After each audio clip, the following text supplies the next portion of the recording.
So as we go down the group, the outermost electron it gets farther from the nucleus. इसका reason ये है क्योंकि down the group जाने पे एक नई शेल का एडिशन होता है एंड ये आउटर मोस्ट इलेक्ट्रॉन उसी आउटर मोस्ट शेल में पाया जाता है, so it goes farther from the nucleus. ये एक चीज़ होती है डाउन द ग्रुप जाने पे। दूसरी, there is increase shielding of the nuclear charge by the electrons in the inner levels. ये दूसरी चीज़ होती है। एक तो जो इलेक्ट्रॉन ऐड हो रहा है वो आउटर मोस्ट शेल में ऐड हो रहा है, वो ऑलरेडी वो बहुत दूर है न्यूक्लियस से। और दूसरी बात, इनर लेवल्स फिल होते जा रहे हैं, वो कंप्लीट होते जा रहे हैं, वो ज़्यादा शील्ड करेंगे उसको, आउटर मोस्ट इलेक्ट्रॉन्स को। तो शील्डिंग इफेक्ट में इसमें इंक्रीज होता जा रहा है। तो इन दोनों इफेक्ट्स का मिला जुला एक इफेक्ट ये होता है इसमें, that the shielding effect outweighs the increasing nuclear charge and the removal of the outermost electrons requires lesser energy down the group. So इसलिए लेसर एनर्जी यानी आयनाइजेशन एंथैल्पी डिक्रीज करती जाती है down the group along with increase in size of the atom. अब along the period जो ionisation enthalpy का trend होता है उसके दो बहुत पॉपुलर एग्जांपल्स होते हैं, एक बेरिलियम का और एक नाइट्रोजन का। उनकी एक्सप्लेनेशन यहाँ पे दी गई है कि उन एक्सेप्शन का कारण क्या होता है। First, ionization enthalpy of boron is less than beryllium even the former has a greater nuclear charge। तो जैसे हम लेफ्ट से राइट जाते हैं इन अ पीरियड, सेकंड पीरियड की ये बात हो रही है, बेरिलियम से बोरोन की तरफ जब जाते हैं तो साइज डिक्रीज करता है, तो आयनाइजेशन एनर्जी इंक्रीज करनी चाहिए, लेकिन ऐसा नहीं है, बेरिलियम की ज़्यादा होती है बोरोन से। इसकी एक्सप्लेनेशन यहाँ दी गई है, एक्सेप्शन होता है ये एक। When we consider same principal quantum level S electron is attracted to the nucleus more than a P electron. तो ये हम स्ट्रक्चर ऑफ एटम में भी पढ़ चुके हैं कि एस इलेक्ट्रॉन स्फेरिकली सिमेट्रिकल होता है। एस इलेक्ट्रॉन नहीं, बेसिकली यहाँ पे एस इलेक्ट्रॉन लिख दिया गया, इसका मतलब है the electron present in S orbital. S electron का ये मतलब है। तो एस ऑर्बिटल वाला इलेक्ट्रॉन, एस ऑर्बिटल क्योंकि स्फेरिकली सिमेट्रिकल होता है, it is more attracted to the nucleus because of इस सिमेट्री। तो उसमें प्रेजेंट इलेक्ट्रॉन भी ज़्यादा अट्रैक्टेड होगा टुवार्ड्स द न्यूक्लियस, वही आपको बताया गया as compare to P electron. इसकी शेप ऐसी पिक्यूलियर होती है, पी ऑर्बिटल की लोब्स बनी होती हैं, ज़्यादा पेनेट्रेशन नहीं हो पाती इसकी inside the nucleus as compare to this S orbital. So वही आपको यहाँ पे बताया गया है। And same principal quantum number का मतलब 2s और 2p की यहाँ पे बात की गई है। सो दो होता है प्रिंसिपल क्वांटम नंबर इन दोनों में। सो नीचे ये बताया गया in beryllium the electrons remove during the ionisation is S electron. So beryllium की होती है 1s to 2s2, तो 2s2 में आउटर मोस्ट इलेक्ट्रॉन रिमूव करना होगा, 2s2 का रिमूव होगा बेरिलियम के अंदर। बोरोन के अंदर p इलेक्ट्रॉन रिमूव होगा।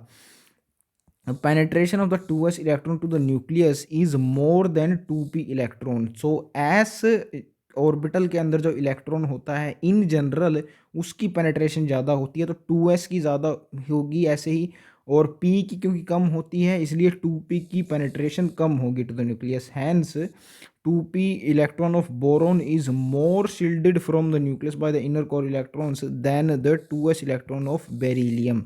तो एक रीज़न ये भी है कि 1s to 2s to 2p1 होती है बोरोन की। बोरोन में मोर शील्डेड होते हैं, 1s2 भी शील्ड कर रहा है और 2s2 भी शील्ड कर रहा है 2p1 को, दो दो शील्ड कर रहे हैं। लेकिन 2s2 जो बेरिलियम के इलेक्ट्रॉन्स होते हैं उसमें सिर्फ 1s2 ही शील्ड कर रहा है, तो शील्डिंग एक कम होती है बेरिलियम में, एक ये।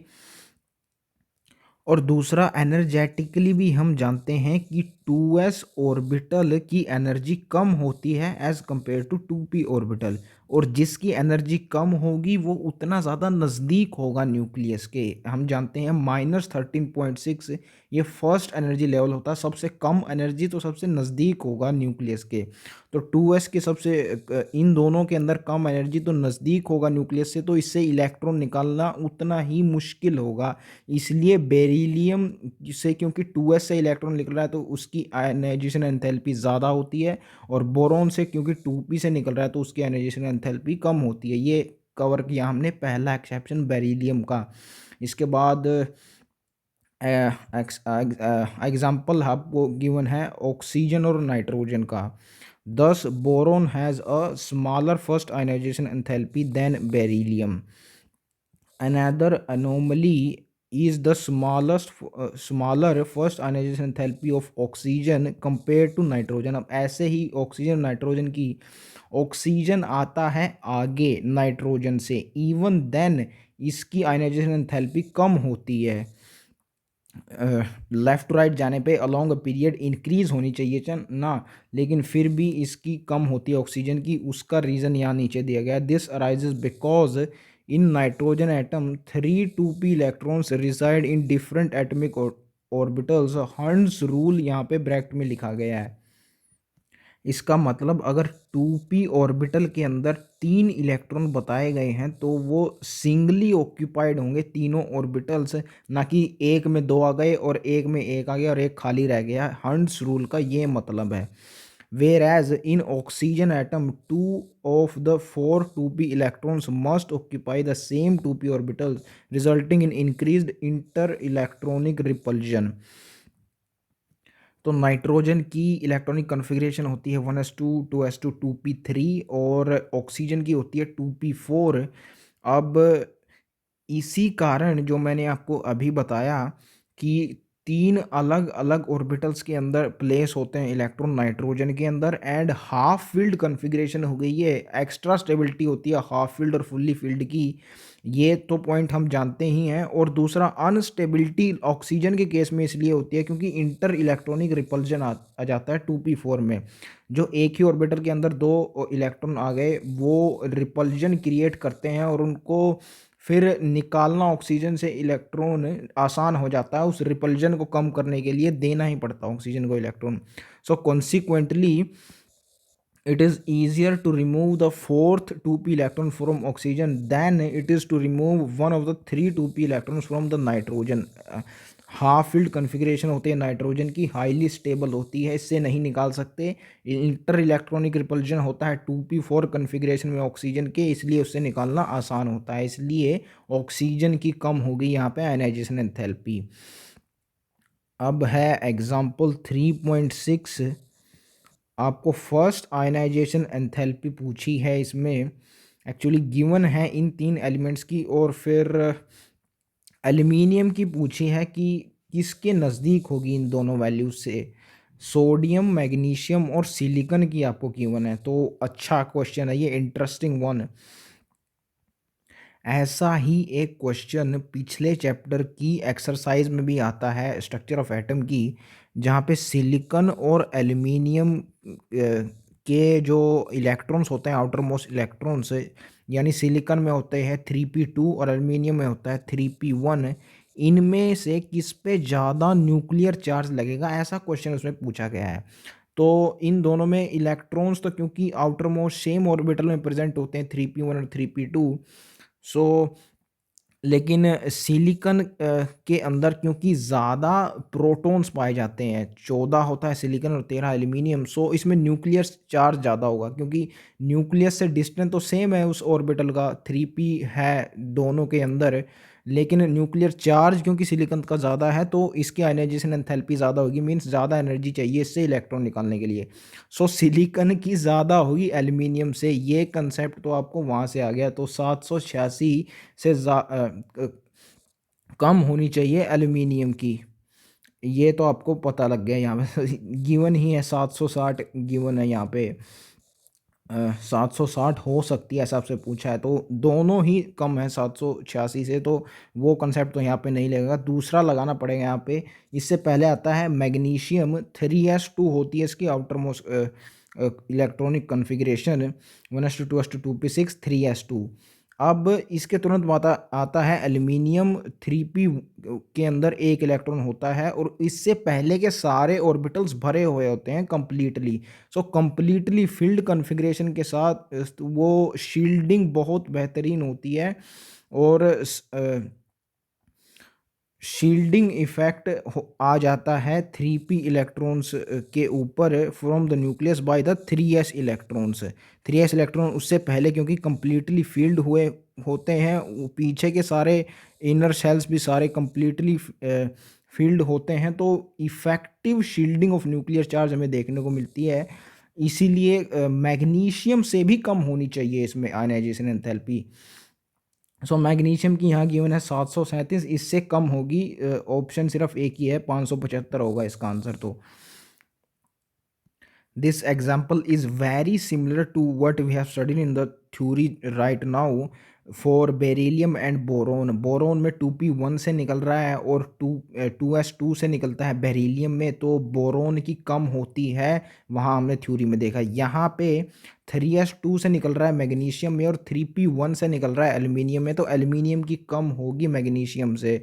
सो वो कंसेप्ट यहाँ पे भी यूज़ हो रहा है। आगे है इलेक्ट्रॉन गेन एंथैल्पी। ये भी होती है आयनाइजेशन एंथैल्पी के जैसे ही, इसमें फ़र्क सिर्फ इतना है कि इसमें दोनों तरह की साइन हो सकते हैं, पॉजिटिव और नेगेटिव दोनों पॉसिबल है इसमें।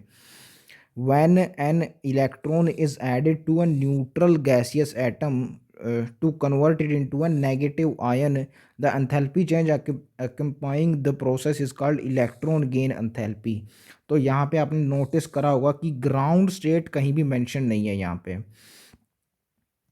तो यहाँ पे अगर वो मेंशन नहीं है तो आप सेल्फ अंडरस्टूड उसको मान सकते हैं, क्योंकि इलेक्ट्रॉन गेन एंथैल्पी और आयनाइजेशन एंथैल्पी किसी भी एटम के लिए उसकी मोस्ट स्टेबल स्टेट में ही निकाली जाती है, जिसको ग्राउंड स्टेट बोलते हैं। ये ग्राउंड स्टेट और एक्साइटेड स्टेट आता है स्ट्रक्चर ऑफ एटम में, तो आप वहाँ देख सकते हैं अगर आपको समझ में नहीं आ रहा हो इनका कुछ भी।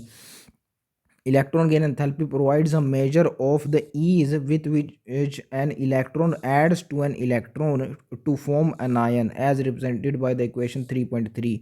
तो न्यूट्रल गैसियस एटम में जब इलेक्ट्रॉन ऐड कर दिया जाता है और उसमें जो एनर्जी रिलीज होती है या हमें ऐड करनी पड़ती है, उसको बोलते हैं electron gain enthalpy.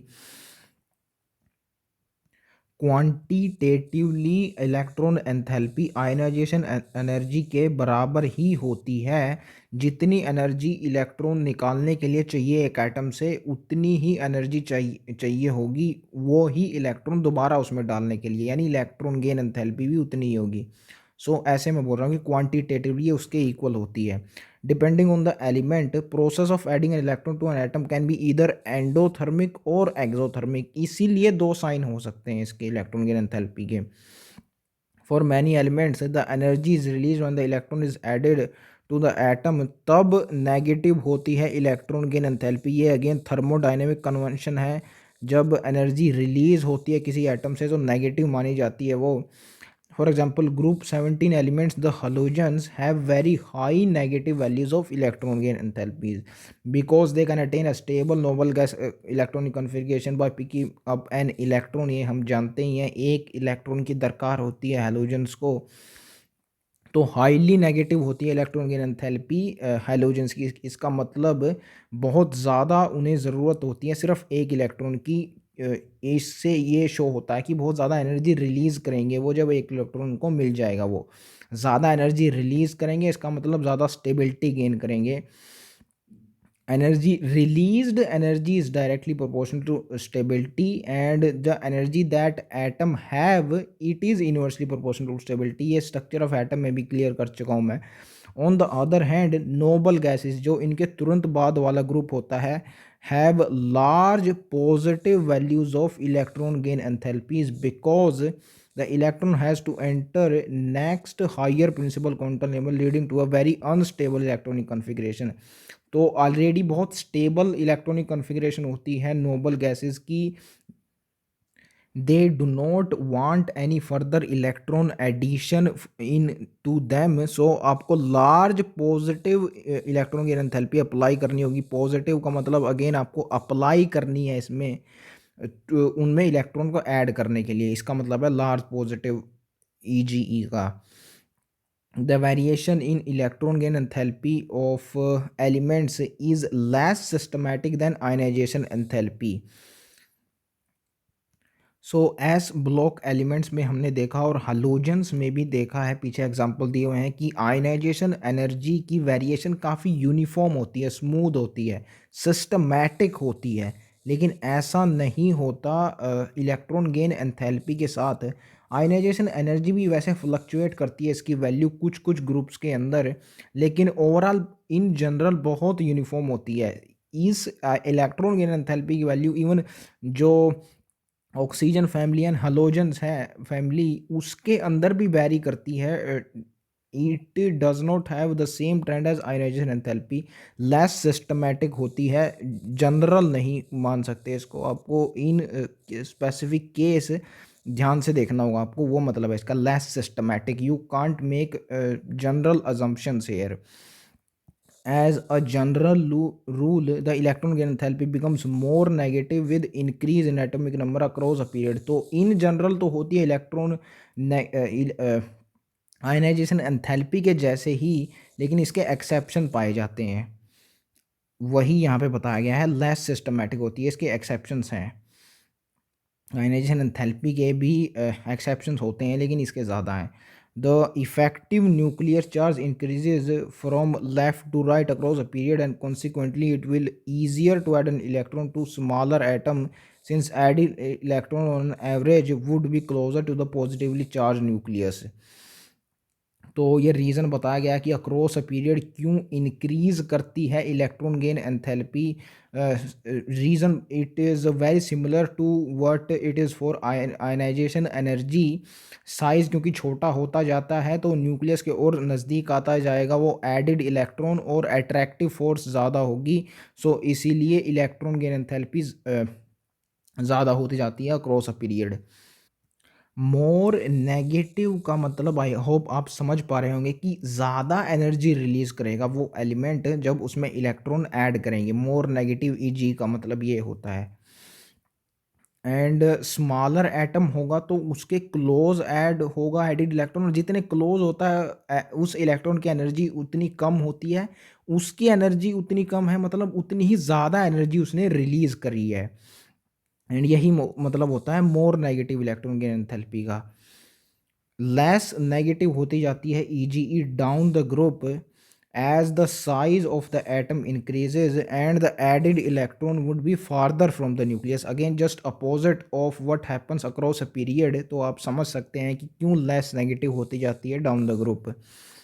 However, electron gain enthalpy of oxygen or fluorine is less negative than that of succeeding element। So oxygen की लेस और फ्लोरीन की भी लेस नेगेटिव होती है than sulphur and chlorine respectively. अब ये आ गया एक्सेप्शन, इसलिए बोला था गया था ऊपर कि लेस सिस्टमैटिक होती है, इनकी यूनिफॉर्म नहीं होती। This is because when electron is added to oxygen और fluorine the added electron goes to the smaller N is equal to 2 quantum number.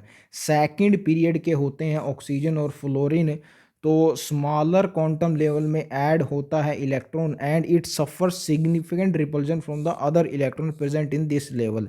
तो इंटर इलेक्ट्रॉनिक रिपल्जन होता है क्योंकि साइज छोटा होता है इन दोनों एटम्स का, एडिड इलेक्ट्रॉन रिपल्जन फील करता है दूसरे इलेक्ट्रॉन से।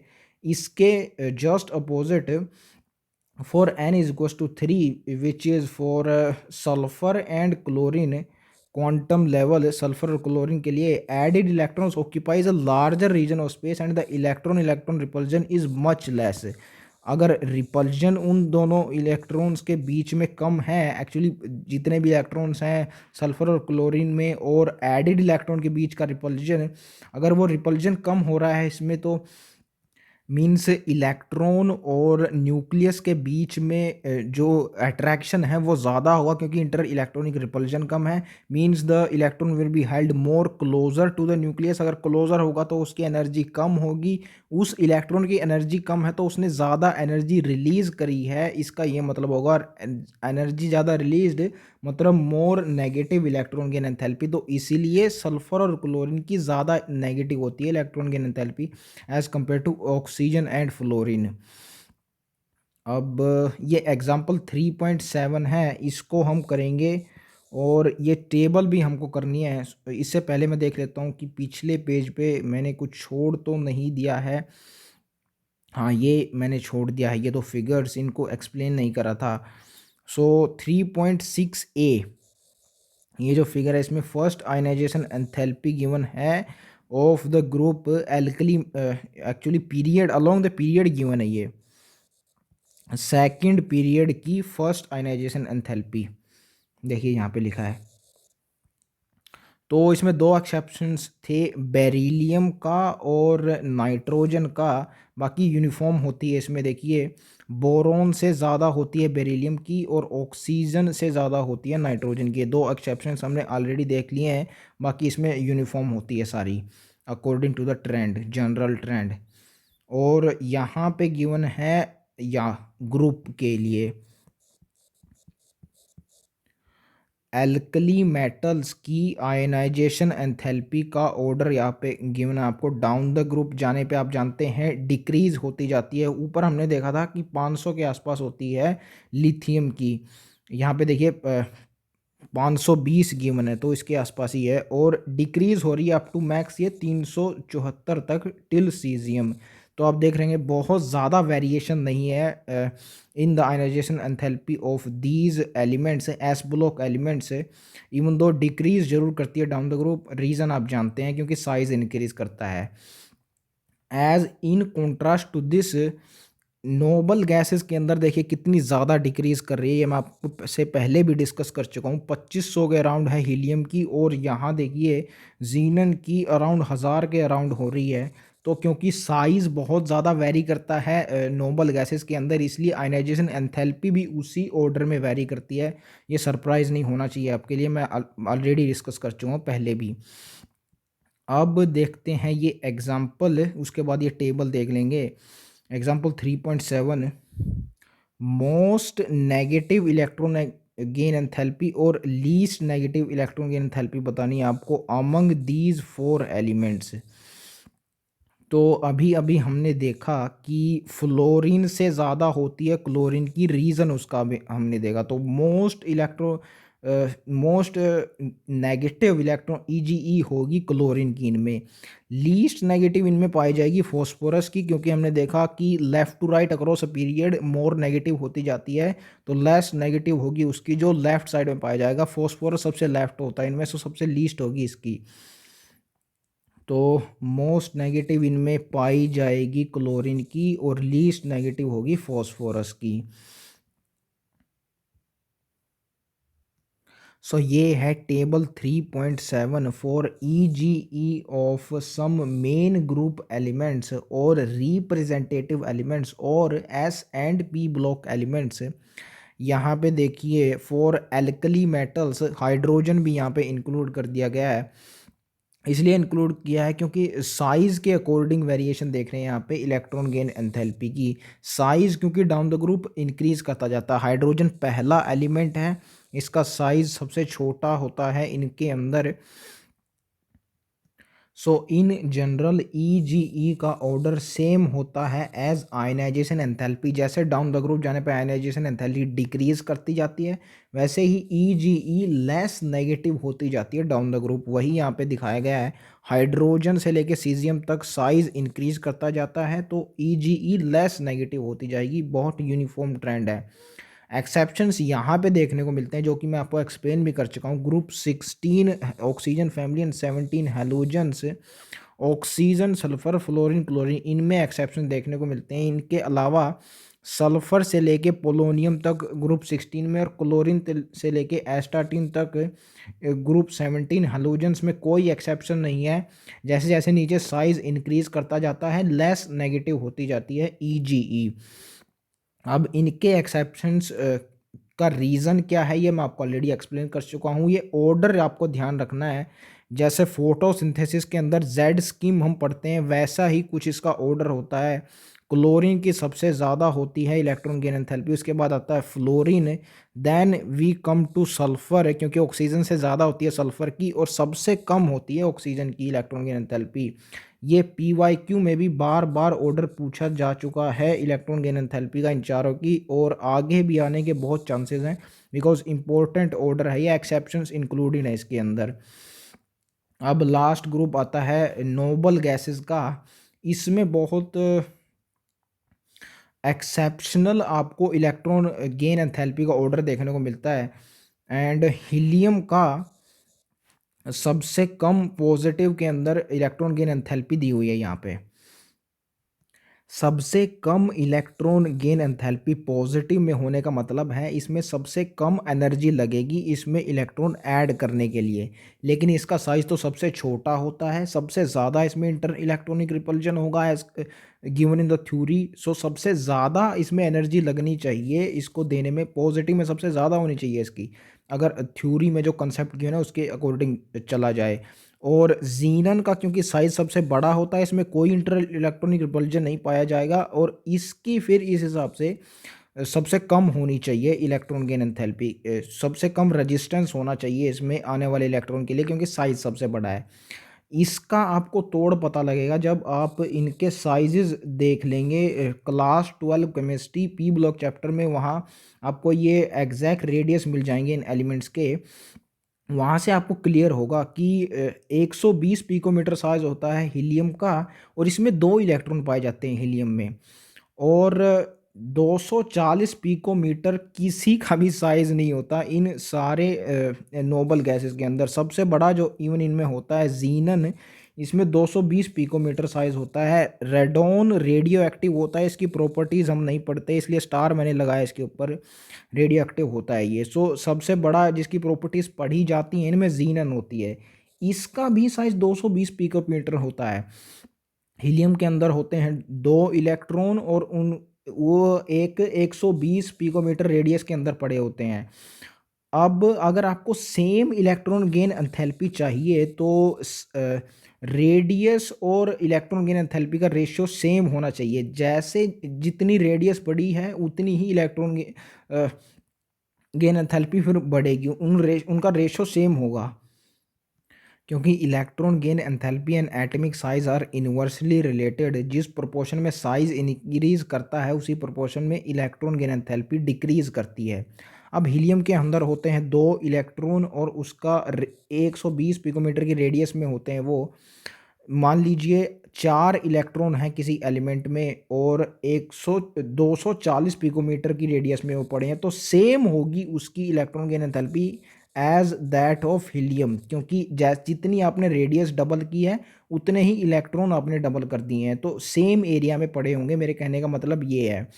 अब हीलियम के कंपैरिजन में जीनन की रेडियस तो मान लीजिए ऑलमोस्ट डबल होगी, लेकिन इलेक्ट्रॉन्स इसमें कितने ज़्यादा हो गए, 54 इलेक्ट्रॉन्स, 56 एक्चुअली जीनन के अंदर। सो कितना ज़्यादा रिपल्जन हो जाएगा उन इलेक्ट्रॉन्स में, भले ही रेडियस बढ़ गई हो लेकिन इलेक्ट्रॉन कितने ज़्यादा बढ़ गए हैं। सो ये रीज़न है कि मैच नहीं हो पाती हीलियम से जीनन की भी इलेक्ट्रॉन गेन एंथैल्पी। जीनन की ज़्यादा होती है, भले ही उसका साइज़ बहुत ज़्यादा बढ़ गया हो लेकिन नंबर ऑफ़ इलेक्ट्रॉन्स बहुत ज़्यादा हो गए हैं, इंटर इलेक्ट्रॉन रिपल्जन बहुत ज़्यादा होगी इसमें। सो दैट्स वाई इसकी इलेक्ट्रॉन गेन एंथैल्पी ज़्यादा होती है एज़ कम्पेयर टू हीलियम, और हीलियम की सबसे कम होती है इनमें, क्योंकि 2 इलेक्ट्रॉन्स पड़े हैं और बहुत ज़्यादा रेडियस के अंदर पड़े हैं, कोई रिपल्जन वगैरह देखने को नहीं मिलता है। अगर आपको हीलियम के जितना रिपल्जन इलेक्ट्रॉन गेन एंथैल्पी चाहिए तो मैंने आपको बता दिया 240 पिकोमीटर रेडियस होनी चाहिए और 4 इलेक्ट्रॉन उसके अंदर आने चाहिए। ऐसा कोई भी एलिमेंट नहीं है। नियोन के अंदर 160 पिकोमीटर रेडियस है और 10 इलेक्ट्रॉन पाए जाते हैं इसमें, तो आप सोच सकते हैं कितना ज़्यादा रिपल्जन होगा। और वही आप यहाँ देख सकते हैं इस ट्रांजिशन के अंदर 48 से 116 हो गया पॉजिटिव के अंदर इलेक्ट्रॉन गेन एंथैल्पी। सो इसलिए बहुत ज़्यादा डिक्रीज करती जाती है, और अब नियोन के बाद एज द साइज इंक्रीजेज वैसे ही उसी प्रोपोर्शन में लेस नेगेटिव होती जाती है इलेक्ट्रॉन गेन एंथैल्पी। सो ये आपको कंसेप्चुअली समझ आया होगा कि क्यों हीलियम की इनमें सबसे कम होती है पॉजिटिव में इलेक्ट्रॉन गेन एंथैल्पी, क्योंकि भले ही 2 इलेक्ट्रॉन पड़े हों लेकिन साइज बहुत ज़्यादा होता है हीलियम का उन 2 इलेक्ट्रॉन के रहने के लिए। सो सबसे कम होती है पॉजिटिव में इसकी इलेक्ट्रॉन गेन एंथैल्पी। तो यहाँ होते हैं complete orders of electron gain enthalpies. अब देखते हैं इलेक्ट्रोनेगेटिविटी को। ई पार्ट है ये, इससे पहले 4 पार्ट हम कंप्लीट कर चुके हैं for the trends in physical properties. ये क्वालिटेटिव मेजर होता है। इलेक्ट्रॉन गेन एंथैल्पी और आयनाइजेशन एंथैल्पी दोनों क्वांटिटेटिवली मेजर की जा सकती हैं, लेकिन इसकी क्वांटिटी मेजर नहीं करते। बॉन्डेड स्टेट में एक एटम में कितना 2 एटम्स होते हैं एक्चुअली बॉन्डेड स्टेट में, और कौन सा कितनी एक टेंडेंसी होती है एक एलिमेंट की अपनी और उस शेड पेयर ऑफ इलेक्ट्रॉन्स को अट्रैक्ट करने की, वो होती है इलेक्ट्रोनेगेटिविटी। यहाँ कहीं भी क्वांटिटी नज़र नहीं आ रही, आपको सिर्फ क्वालिटी नज़र आ रही है, ability of the atom. It's the ability of an atom in a chemical compound to attract the shared pair of electron towards itself। इसको बोला जाता है electronegativity.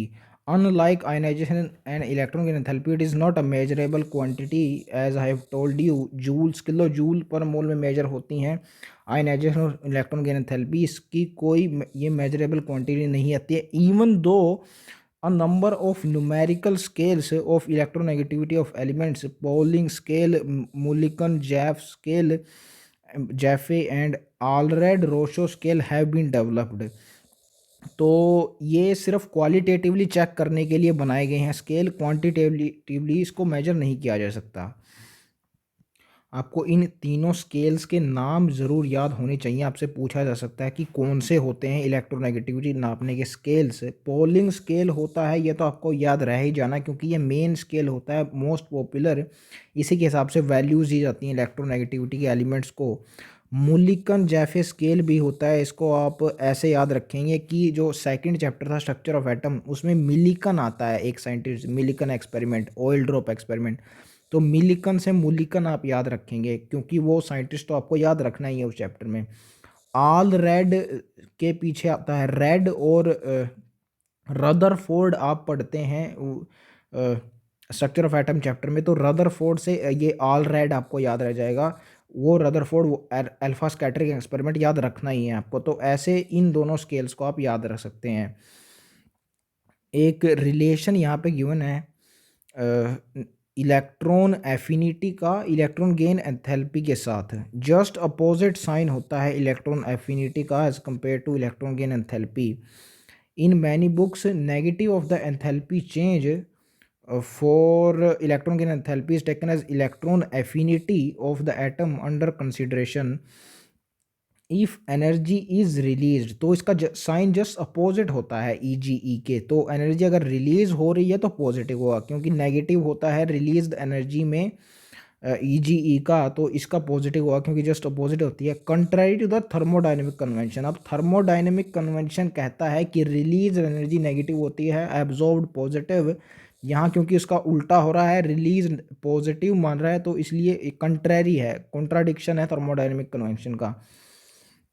If energy have to be supplied then it have a negative sign for electron affinity. अब exact relation भी आपको given है यहाँ पे between electron gain enthalpy and ionization and electron gain enthalpy and electron affinity. याद रखना है आपको ये।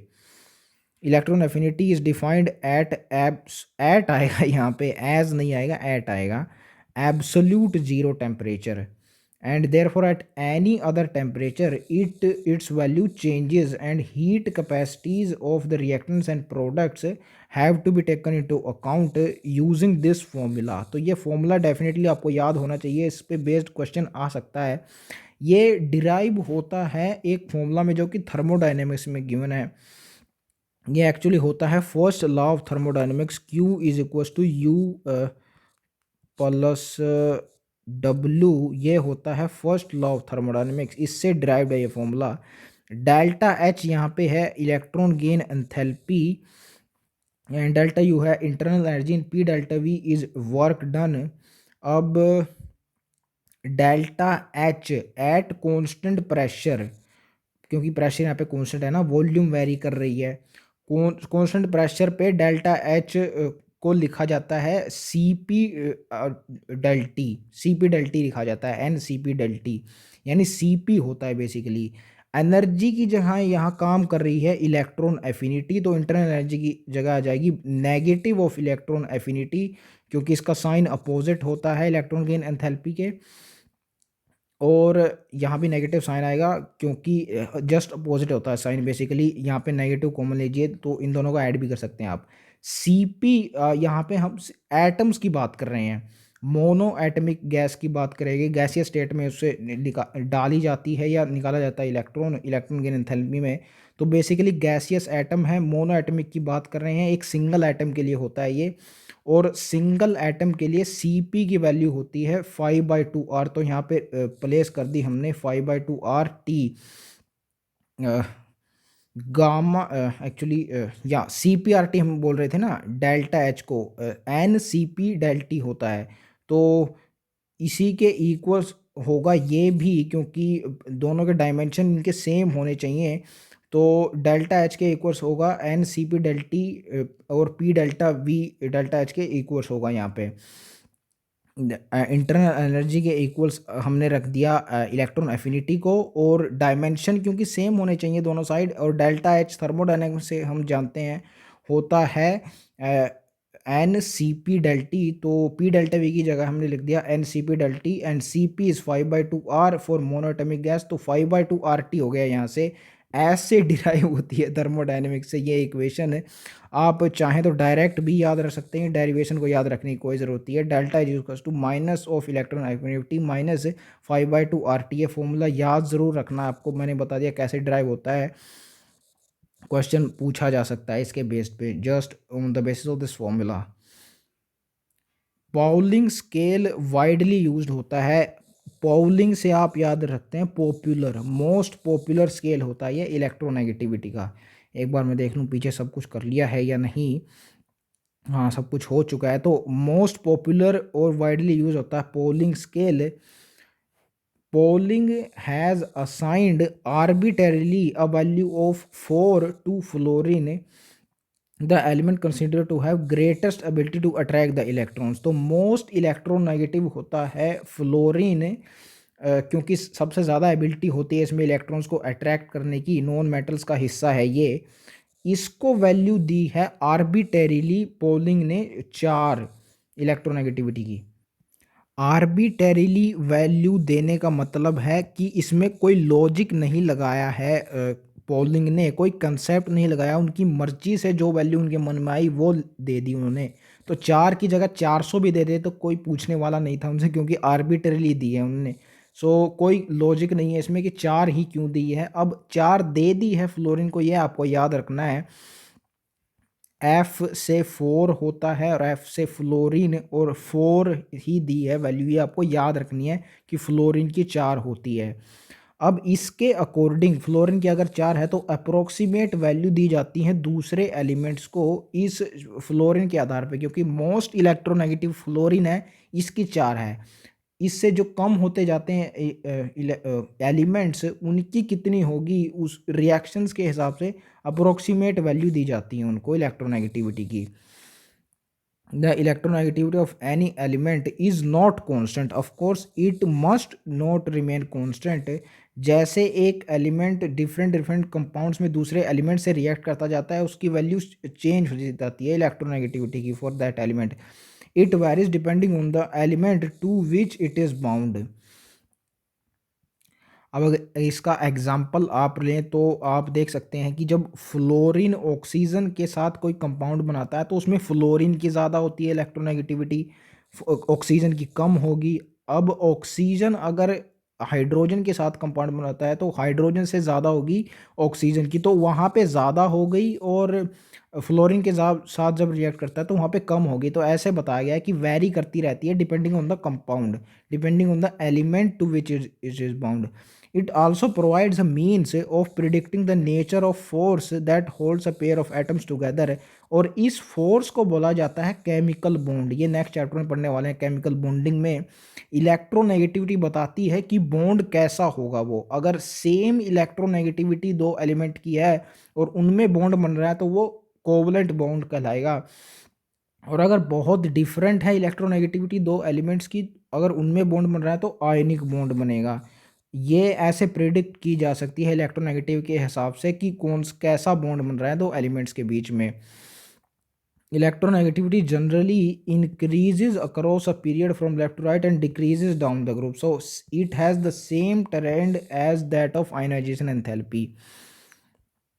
Trend is similar to that of ionization enthalpy. अब ये समरी दी गई है सारे पीरियोडिक ट्रेंड्स की जो हम ऑलरेडी पढ़ चुके हैं इस चैप्टर में। एक बार हम रिवाइज कर लेते हैं इन सारे ट्रेंड्स को। तो डाउन द ग्रुप जाने पे क्योंकि एटमिक रेडियस इंक्रीज करती जाती है और ionization enthalpy is inversely proportional to radius, तो ये इंक्रीज होगी डाउन द ग्रुप। और electron gain enthalpy has same trend as I E and electron negativity also has same trend. तो ये तीनों इंक्रीज होंगी डाउन द ग्रुप। और left to right जाने पे एटमिक रेडियस डिक्रीज करती जाती है। ये उल्टा साइन गिवन है, यही इंडिकेट कर रहा है। तो electron gain enthalpy, ionisation enthalpy and electronegativity ये तीनों चीज़ें इंक्रीज करेंगी left to right. And metallic character down the group increase करता है तो non metallic character down the group decrease करेगा। इसको ऐसे बोल सकते हैं कि left to right non metallic character increase करता है तो left to right non metallic character increase करेगा। Just opposite things these are. तो आई होप आपने भी रिवाइज कर लिया इन सब ट्रेंड्स को मेरे साथ। अब ये इलेक्ट्रोनेगेटिविटी वैल्यूज़ गिवन है, आपको याद नहीं रखनी है किसी भी एलिमेंट्स के लिए, सिर्फ फ्लोरीन की याद होनी चाहिए आपको। अप्रोक्सीमेटली आपको पता होना चाहिए इलेक्ट्रोनेगेटिव वैल्यूज़ का। तो electronegativity has same trend as ionization enthalpy, left to right वो इंक्रीज करती है तो ये भी इंक्रीज करती है। To the extreme right fluorine होता है तो इसकी मैक्सिमम होती है, उससे पहले ऑक्सीजन, इससे कम 3.5, और 3 होती है नाइट्रोजन की। यहाँ पे नोटेबल चीज़ है कि नाइट्रोजन की इलेक्ट्रॉन नेगेटिविटी सेम होती है एज क्लोरीन। तो अगले चैप्टर केमिकल बॉन्डिंग में आप पढ़ेंगे कि स्मॉल साइज और हाई इलेक्ट्रोनेगेटिविटी ये क्राइटेरिया होता है एक एलिमेंट का हाइड्रोजन बॉन्ड बनाने के लिए। तो क्योंकि नाइट्रोजन की और क्लोरीन की इलेक्ट्रोनेगेटिविटी सेम होती है तो क्लोरीन भी हाइड्रोजन बॉन्ड बना सकता है, ये मैं आपको यहाँ पे बताना चाहता हूँ। वहाँ पे नहीं गिवन है कि क्लोरीन भी बनाता है, सिर्फ नाइट्रोजन, ऑक्सीजन और फ्लोरीन वहाँ पे गिवन है, लेकिन क्लोरीन भी बना सकता है, ये आप ध्यान रखिए क्योंकि इलेक्ट्रोनेगेटिविटी वैल्यू इन दोनों की सेम होती है। ये अक्रॉस द पीरियड अभी आपने देखा। डाउन द ग्रुप भी देख लीजिए, एल्कली मेटल्स के लिए गिवन है और हेलोजेंस के लिए गिवन है डाउन द ग्रुप। कोई एक्सेप्शन नहीं है, डाउन द ग्रुप डिक्रीज ही करती है just like ionization energy. Non-metallic elements have strong tendency to gain electrons, of course we know this। Halogens की सबसे ज़्यादा होती है एक इलेक्ट्रॉन गेन करने की टेंडेंसी, उसके बाद ऑक्सीजन फैमिली की 2 इलेक्ट्रॉन्स करने की होती है। तो इन शॉर्ट नॉन मेटल्स की गेन करने की टेंडेंसी होती है और मेटल्स की लूज करने की। That's why non metals negative ions अनायन form करते हैं और metals positive ion cations form करते हैं। Therefore, electronegativity is directly related to non-metallic properties of the elements। ऐसा इसलिए क्योंकि नॉन मेटेलिक करेक्टर होता है to have strong tendency to gain electrons and electron negativity भी यही होती है, टेंडेंसी टू अट्रैक्ट इलेक्ट्रॉन। तो यही बताया गया है कि डायरेक्टली रिलेटेड होती है, डायरेक्टली प्रोपोर्शनल होता है नॉन मेटेलिक करेक्टर और इलेक्ट्रोनेगेटिविटी। इसका जस्ट अपोजिट ये भी आप इसे इन्फर कर सकते हैं कि it can be further extended to say that electronegativity is inversely related to metallic properties because non-metallic character is inversely proportional to metallic character। so electronegativity भी inversely proportional होगा।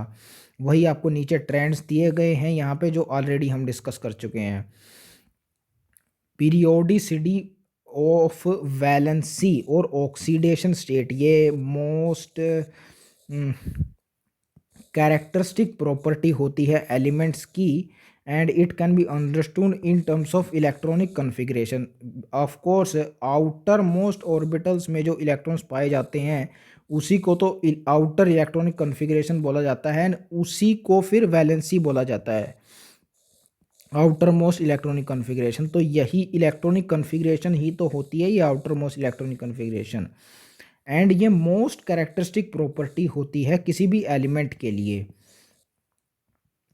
तो क्योंकि वैलेंसी यानी आउटर मोस्ट इलेक्ट्रॉनिक कन्फिग्रेशन के आधार पे ही different elements को different blocks में place किया जाता है, यानी डिफरेंट प्लेसेस में पोजीशन किया जाता है उनको, तो इसीलिए वैलेंसी ही मोस्ट कैरेक्टरिस्टिक प्रॉपर्टी होगी, क्योंकि ये जगह डिसाइड करती है किसी भी एलिमेंट के लिए।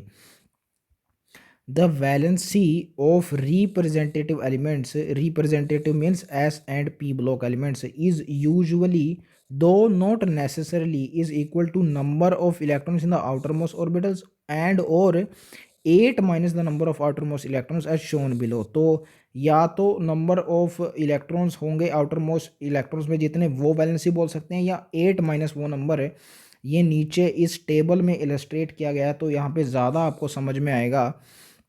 फर्स्ट ग्रुप यानी एल्कली मेटल्स में नंबर ऑफ वैलेंस इलेक्ट्रॉन होते हैं, एक NS1 होती है जनरल इलेक्ट्रॉन कन्फिग्रेशन, NS2 होती है एल्कलाइन अर्थ मेटल्स में, वही इनकी वैलेंसी होती है। तो एग्जैक्टली वही भी हो सकती है जो आउटर मोस्ट इलेक्ट्रॉन्स होते हैं वो भी हो सकते हैं, जैसे कि बोरॉन फैमिली में भी वही होता है, सेम कार्बन फैमिली में भी वही होता है, लेकिन फॉस्फोरस नाइट्रोजन फैमिली के अंदर valence electron outer most electron हो जो आउटर मोस्ट ऑर्बिटल में होते हैं वो 5 होते हैं, लेकिन वैलेंसी 3 भी हो सकती है। यहाँ पे देखिए एक्चुअली ये जो वैलेंसी होती है it is defined on the basis of noble gas, जो कंसेप्ट होता है उसका, कि कितने इलेक्ट्रॉन गेन करके एक atom Nobel gas configuration achieve कर सकता है या कितने लूज करके।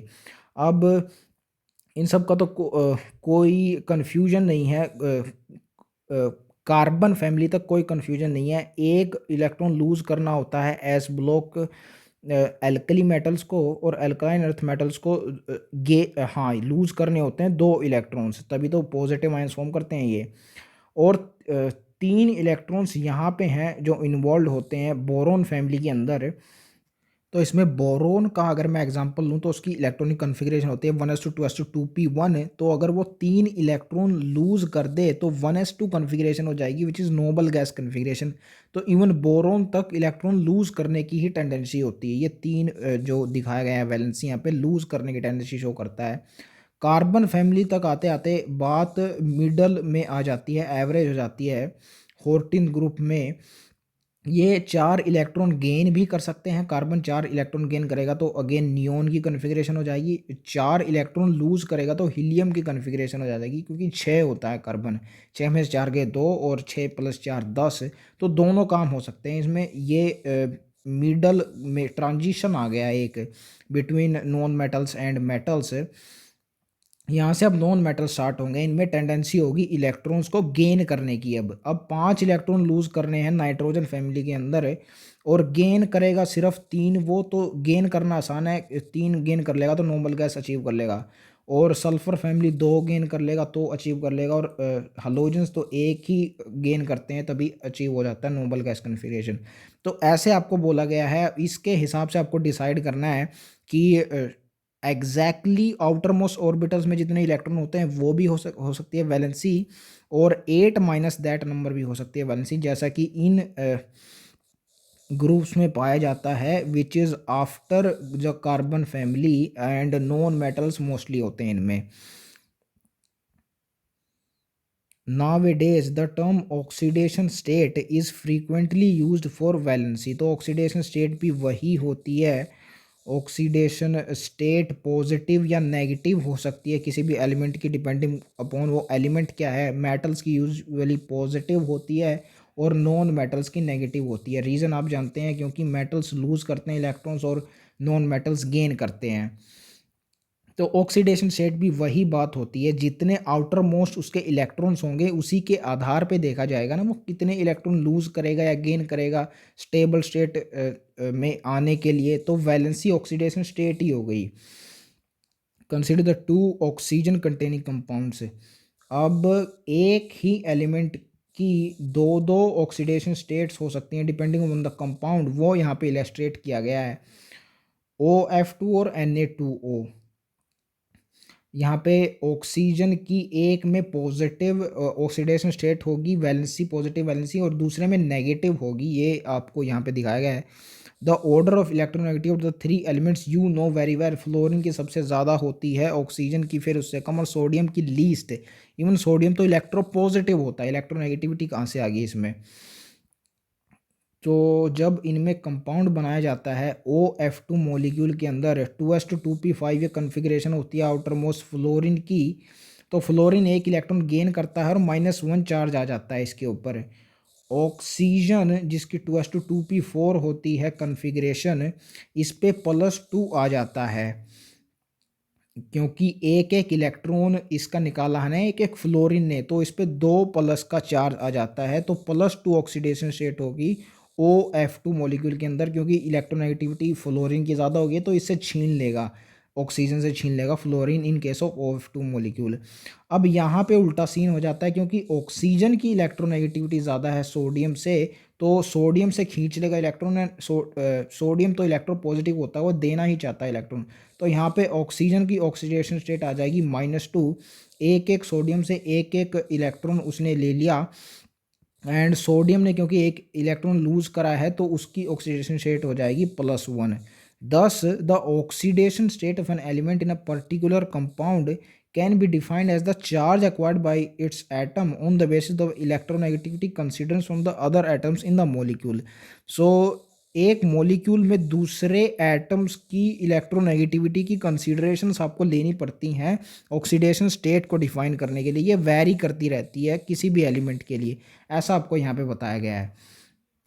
जैसे अगर हम इसको पिछले एग्जाम्पल से रिलेट करना चाहें तो ऑक्सीजन की अगर आपको ऑक्सीडेशन स्टेट डिफाइन करनी है तो it is the charge acquired by oxygen by taking into consider the electronegativity of the other two elements, यानी कि सोडियम एंड फ्लोरीन। तो ऐसे हम डिफाइन करते हैं ऑक्सीडेशन स्टेट को। आगे है एग्जाम्पल 3.8, एंड इससे रिलेटेड एक क्वेश्चन नीट में भी आया हुआ 2019 में, आई थिंक एग्जैक्टली यही नहीं आया था लेकिन ये कंसेप्ट यूज हुआ था उसमें। Predict the formula of the compound that might be found by the combination of silicon and bromine aluminium and sulphur. अब सिलिकन आता है कार्बन फैमिली के अंदर, इसकी वैलेंसी होती है 4, और ब्रोमीन आता है हेलोजेंस के अंदर अंदर इसकी वैलेंसी होती है 1। सो इस जो फॉर्मूला बनाने का सीन होता है इसमें जो एक एलिमेंट की वैलेंसी होती है वो दूसरे के पैर में चली जाती है, ऐसे कंपाउंड बनता है दो एलिमेंट्स के बीच में। तो सिलिकन की चली जाएगी ब्रोमीन के पैर में और ब्रोमीन की सिलिकन के पैर में, तो SiBr4 इस इन दोनों के बीच में कंपाउंड बनेगा। That's how you make compounds between two elements. और एल्यूमिनियम और सल्फर के साथ भी ऐसा ही होगा। एल्यूमिनियम की जो क्योंकि बोरॉन फैमिली में आता है तो +3 होती है इसकी वैलेंसी, या और सल्फर की होती है -2, क्योंकि आता है ये ऑक्सीजन फैमिली के अंदर 2 इलेक्ट्रॉन गेन करना चाहता है ये -2। एल्यूमिनियम 3 इलेक्ट्रॉन लूज करना चाहता है Al3+, तो Al2S3 होगा the compound form between aluminium and sulphur. You can see it here. तो ऐसे एक की वैलेंसी दूसरे के पैर में रखनी होती है टू फॉर्म दिस कंपाउंड। अब ये पीरियोडिक ट्रेंड्स आपको दिए हुए हैं वैलेंसी के अंदर of elements shown by the formula of their compounds. इनके पीरियोडिक ट्रेंड्स भी हम देखेंगे, पहले इस पैराग्राफ को कर लेते हैं। वेरिएबल वैलेंस यानी ability of an element to और atom to exist in different oxidation state, इसको वेरिएबल वैलेंसी बोलते हैं। Is a characteristic of transition elements and actinoids. ध्यान रखिए यहाँ पे लेंथेनोइड्स नहीं बोला गया है, ब्लॉक एलिमेंट्स नहीं बोला गया है, एक्टिनोइड्स बोला गया और ट्रांजिशन एलिमेंट्स यानी D block elements. D block elements में मैग्नीज आता है 3D सीरीज के अंदर, जिसके सबसे ज़्यादा वेरिएबल वैलेंसी होती है, सबसे ज़्यादा नंबर ऑफ ऑक्सीडेशन स्टेट्स में वो एग्जिस्ट कर सकता है। और एक्टिनोइड्स के अंदर भी एक एलिमेंट्स होता है जो इवन इन ट्रांजिशन एलिमेंट्स से भी ज़्यादा होती है, अराउंड 8 के अराउंड वो एग्जिस्ट करता है डिफरेंट ऑक्सीडेशन स्टेट्स में। तो वो हम देखने वाले हैं डी ब्लॉक एलिमेंट्स के अंदर, मुझे नाम नहीं याद आ रहा उसका। तो बेसिकली ये मैंने आपको याद रखना बता दिया कि एक्टिनोइड्स और डी ब्लॉक एलिमेंट्स में ही होते हैं elements with variable oxidation states और वैलेंसी। ये कैरेक्टरिस्टिक होती है इन दोनों ग्रुप्स ऑफ एलिमेंट्स का।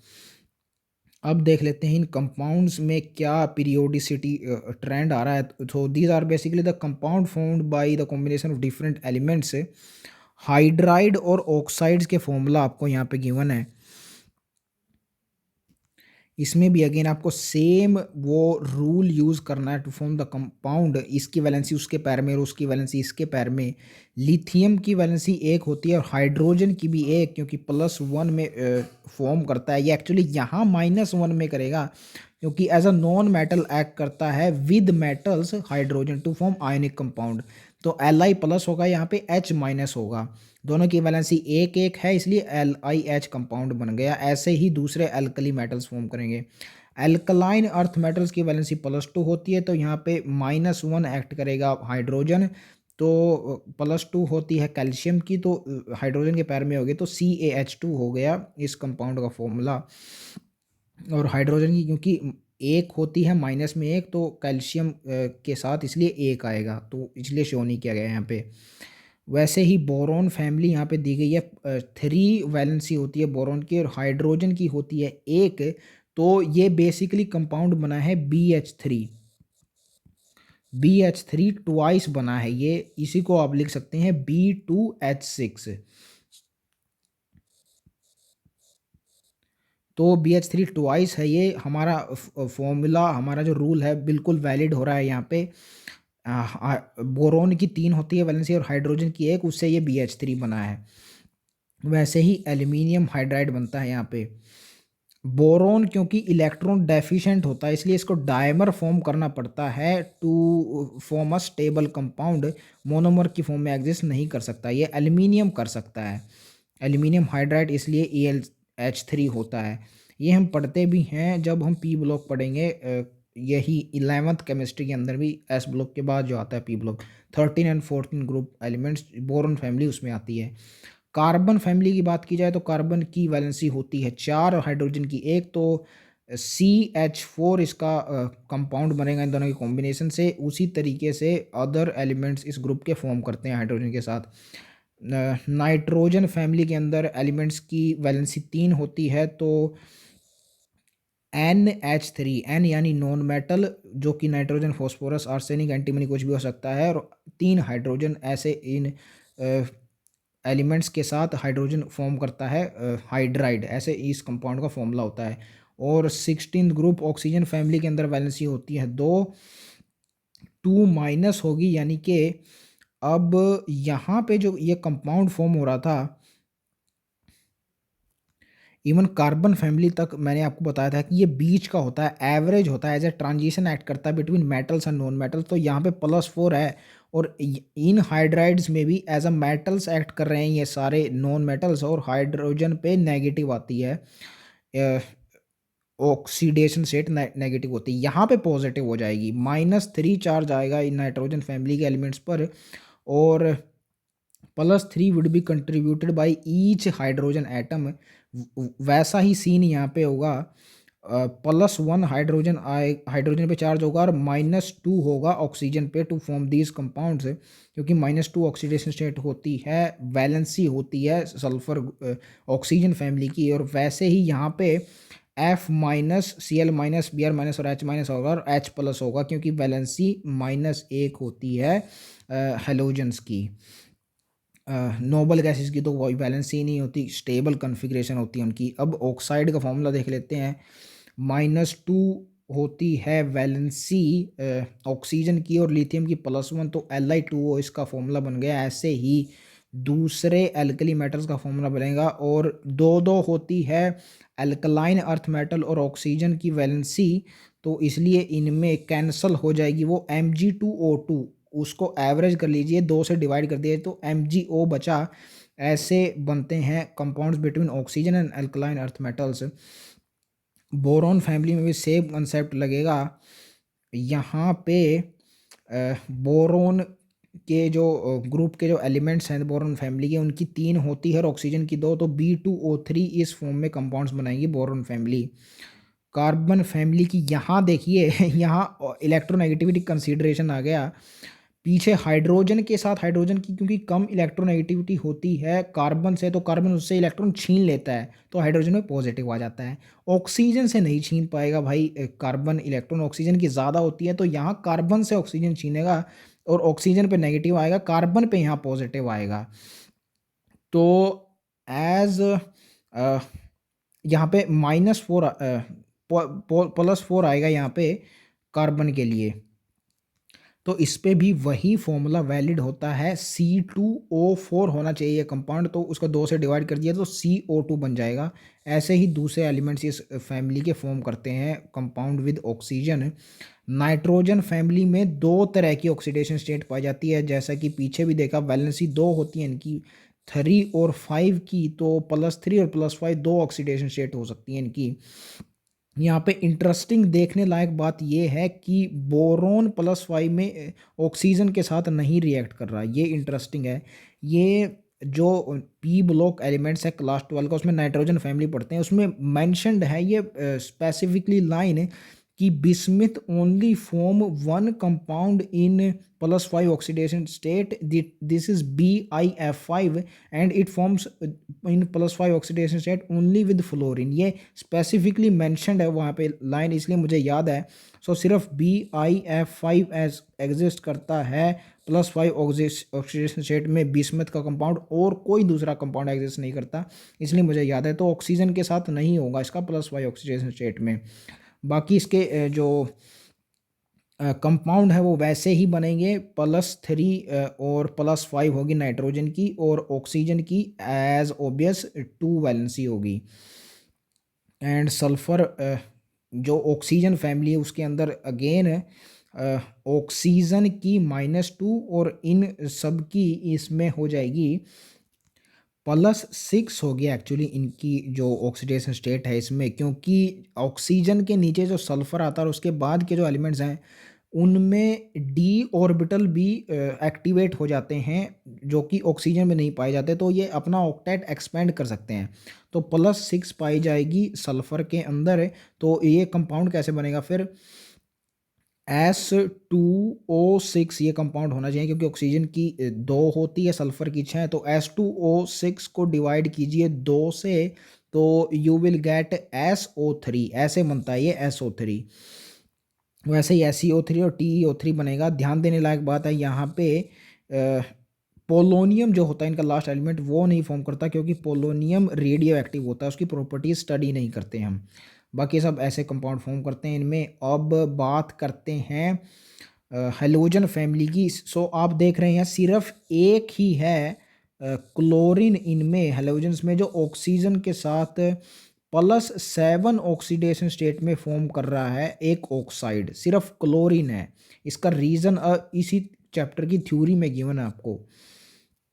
देखो फ्लोरीन सिर्फ माइनस ऑक्सीडेशन स्टेट में कंपाउंड फॉर्म करता है, तो +7 तो छोड़ो, वो तो +1 भी में भी ऑक्सीडेशन स्टेट्स में कंपाउंड फॉर्म नहीं करता, मोस्ट इलेक्ट्रोनेगेटिव होता है। तो फ्लोरीन क्यों नहीं बनाता +7 में ऑक्सीजन के साथ, ये हमने क्लियर किया। क्लोरीन ही सिर्फ क्यों बनाता है, ब्रोमीन और आयोडीन क्यों नहीं बनाते, इसका रीज़न पीछे गिवन है। डाउन द ग्रुप जैसे जाते हैं नॉन मेटल्स के अंदर, तो रिएक्टिविटी डिक्रीज करती जाती है। मेटलिक करेक्टर इंक्रीज करता है ना मेटल्स की रिएक्टिविटी ऑन द ग्रुप, तो नॉन मेटल्स की डिक्रीज करेगी। तो ब्रोमीन और क्लोरीन की रिएक्टिविटी डिक्रीज करती जाती है। These are least reactive as compare to हमारा क्लोरीन एंड फ्लोरीन। एंड आगे अगले पेज पे गिवन है कि किसी भी एलिमेंट की रिएक्टिविटी चेक करने के लिए हम उसकी रिएक्शन करवाते हैं ऑक्सीजन के साथ। तो इससे भी ये क्लियर हो रहा है कि क्यों नहीं हमारा कंपाउंड फॉर्म हो रहा ऑक्सीजन के साथ +7 ऑक्सीडेशन स्टेट में। ब्रोमीन और क्लोरीन का, क्योंकि लीस्ट रिएक्टिव होते हैं या ऑक्सीजन के साथ रिएक्ट ही नहीं करे to to form +7 oxide. Chlorine की रिएक्टिविटी होती है अच्छी खासी, क्योंकि डाउन द ग्रुप आने पे डिक्रीज करती है, फ्लोरिस से बिल्कुल थोड़ा सा ही नीचे है, एक ही नीचे है, इसलिए ज़्यादा डिक्रीज नहीं कर रही क्लोरीन की, दैट्स वाई ये फॉर्म कर पा रहा है। ब्रोमीन और आयोडीन की रिएक्टिविटी बहुत ज़्यादा डिक्रीज कर जाती है, इसलिए ये कंपाउंड फॉर्म नहीं करता। तो ये रीजनेबली मैंने आपको समझाया कि फ्लोरीन +7 में क्यों नहीं कर सकता और ब्रोमीन और आयोडीन भी क्यों नहीं कर सकते, सिर्फ क्लोरीन है ऐसा जो ऑक्सीजन के साथ ऑक्साइड फॉर्म करता है, only one oxide which is existing in +7 oxidation state. Anomalous properties of second period elements. First element of each of the group 1 lithium, group 2 beryllium and group 13 से 17 bromine to fluorine differs in many respects from the other members of their respective groups.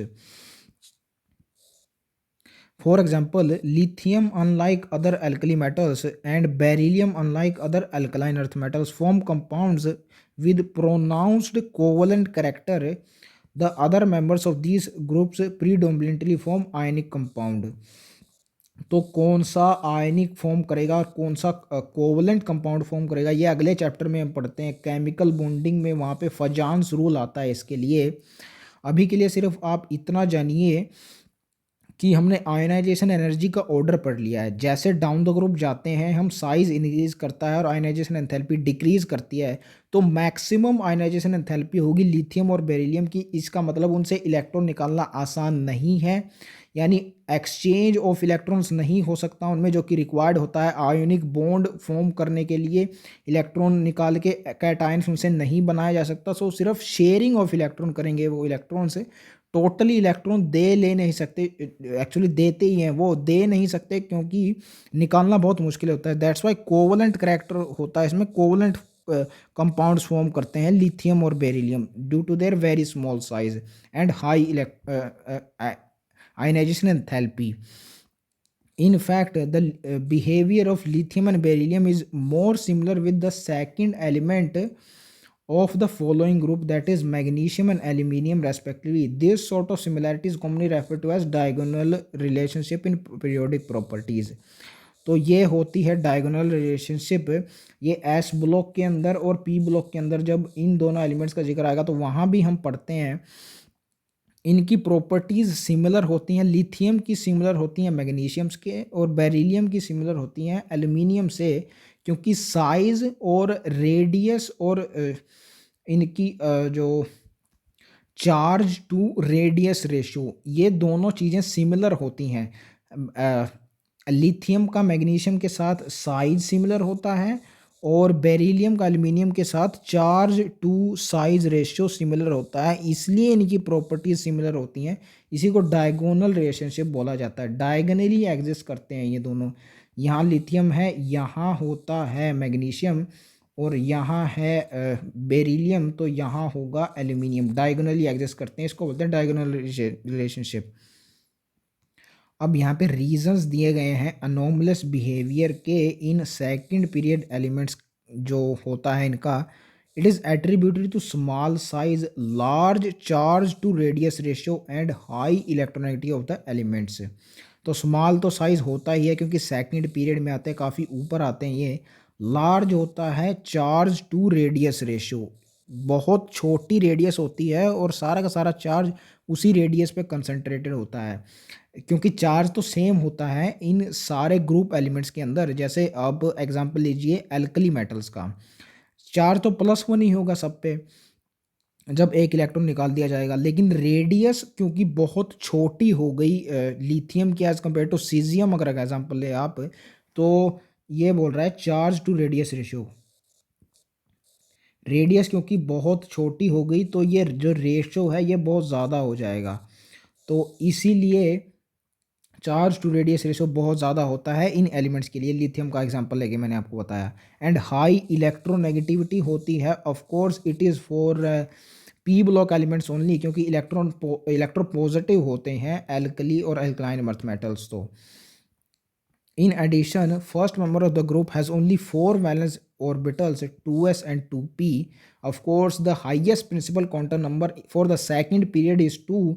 तो दो ही available orbitals बचते हैं इसमें, 2s और 2p available for bonding, whereas the second member of the groups have 9 valence orbitals. 3 होता है highest principal quantum number third period के लिए, तो 3s 3p 3d इसमें अवेलेबल नंबर ऑफ ऑर्बिटल्स होते हैं, 3d इसमें एक्स्ट्रा ऐड हो गया, तो इसी की वजह से ये कोवैलेंसी अपनी एक्सपेंड कर सकते हैं अपने ऑक्टेट को.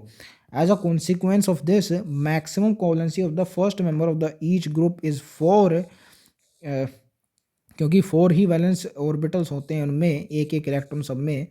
Boron can only form Bf4, whereas the other members of the groups can expand their valence shell to accommodate more than 4 pairs of electrons. Aluminium का एग्जांपल लिया है, AlF6 फॉर्म्स एग्जिस्ट करती हैं इनमें. AlF6 मतलब octahedral form होती है ये, केमिकल बॉन्डिंग में पढ़ते हैं इन स्ट्रक्चरल शेप्स के बारे में हम. और Bf4 होती है टेट्राहेड्रल. बेसिकली आपको यहाँ पे यही बताया गया है कि फर्स्ट जो सेकंड पीरियड एलिमेंट्स होते हैं वो कोवैलेंसी 4 से बियॉन्ड एक्सपेंड नहीं कर सकते. ब्रोमीन की 4 बताई गई है यहाँ पे Bf4 माइनस में. और जो इनके तुरंत नीचे आते हैं थर्ड पीरियड में वो एक्सपेंड कर सकते हैं due to the presence of d orbitals, उनमें इलेक्ट्रॉन्स पेयर्स एकोमोडेट कर सकते हैं वो. और AlF6 का यहाँ पे एग्जांपल दिया गया जहाँ पे कोवैलेंसी 6 है एल्यूमिनियम की. कोवैलेंसी आप जानते हैं ये होती है amount the number of atoms attach to the central atom in a compound. So boron यहाँ पे सेंट्रल एटम है, उससे 4 फ्लोरीन अटैच है तो इसकी कोवैलेंसी 4 हो गई. एल्यूमिनियम से 6 फ्लोरीन अटैच है तो इसकी 6 हो गई covalency. Furthermore, the first member of the p block element displays greater ability to form p pi multiple bonds to itself and to other second period elements. तो ये भी एक यूनिक फीचर होती है, अनोमलस फीचर होता है p block elements के अंदर सेकंड ग्रुप एलिमेंट का, that it has a greater ability to form p pi multiple bonds. अपने जैसे दिखने वाले एलिमेंट्स के साथ भी और दूसरे एलिमेंट्स के साथ भी जिनका साइज उनसे सिमिलर होता है. एग्जांपल्स यहाँ पे गिवन है, कार्बन दूसरे कार्बन के साथ रिएक्ट करके डबल बॉन्ड भी बना सकता है और ट्रिपल बॉन्ड भी. ऐसे ही नाइट्रोजन भी डबल और ट्रिपल दोनों बॉन्ड्स बना सकता है. और दूसरे एलिमेंट से रिएक्ट करने की बात की जाए तो कार्बन ऑक्सीजन के साथ डबल बॉन्ड्स बना सकता है, नाइट्रोजन कार्बन के साथ डबल बॉन्ड बना सकता है, नाइट्रोजन ट्रिपल बॉन्ड भी बना सकता है कार्बन के साथ जो कि साइनाइड में होता है, और ऑक्सीजन के साथ डबल बॉन्ड बनाता है. इसका रीज़न बहुत साफ है कि क्यों ये multiple bonds P pi bonds बना पाते हैं, क्योंकि साइज़ बहुत सिमिलर होता है इनका. देखिए कार्बन अपने साथ बना रहा है, ऑक्सीजन के साथ बना रहा है, नाइट्रोजन के साथ, क्योंकि सिमिलर साइज़ है, क्योंकि सेम ही ग्रुप पीरियड के अंदर ये आते हैं.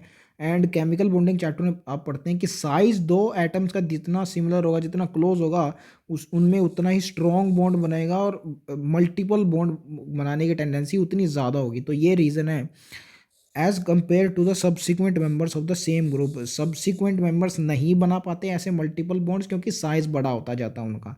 जितना बड़ा होगा दो एटम्स का साइज, क्लोज आके बॉन्ड बनाने की टेंडेंसी उतनी कम होती जाती है. ये पढ़ते हैं केमिकल बॉन्डिंग चैप्टर के अंदर हम.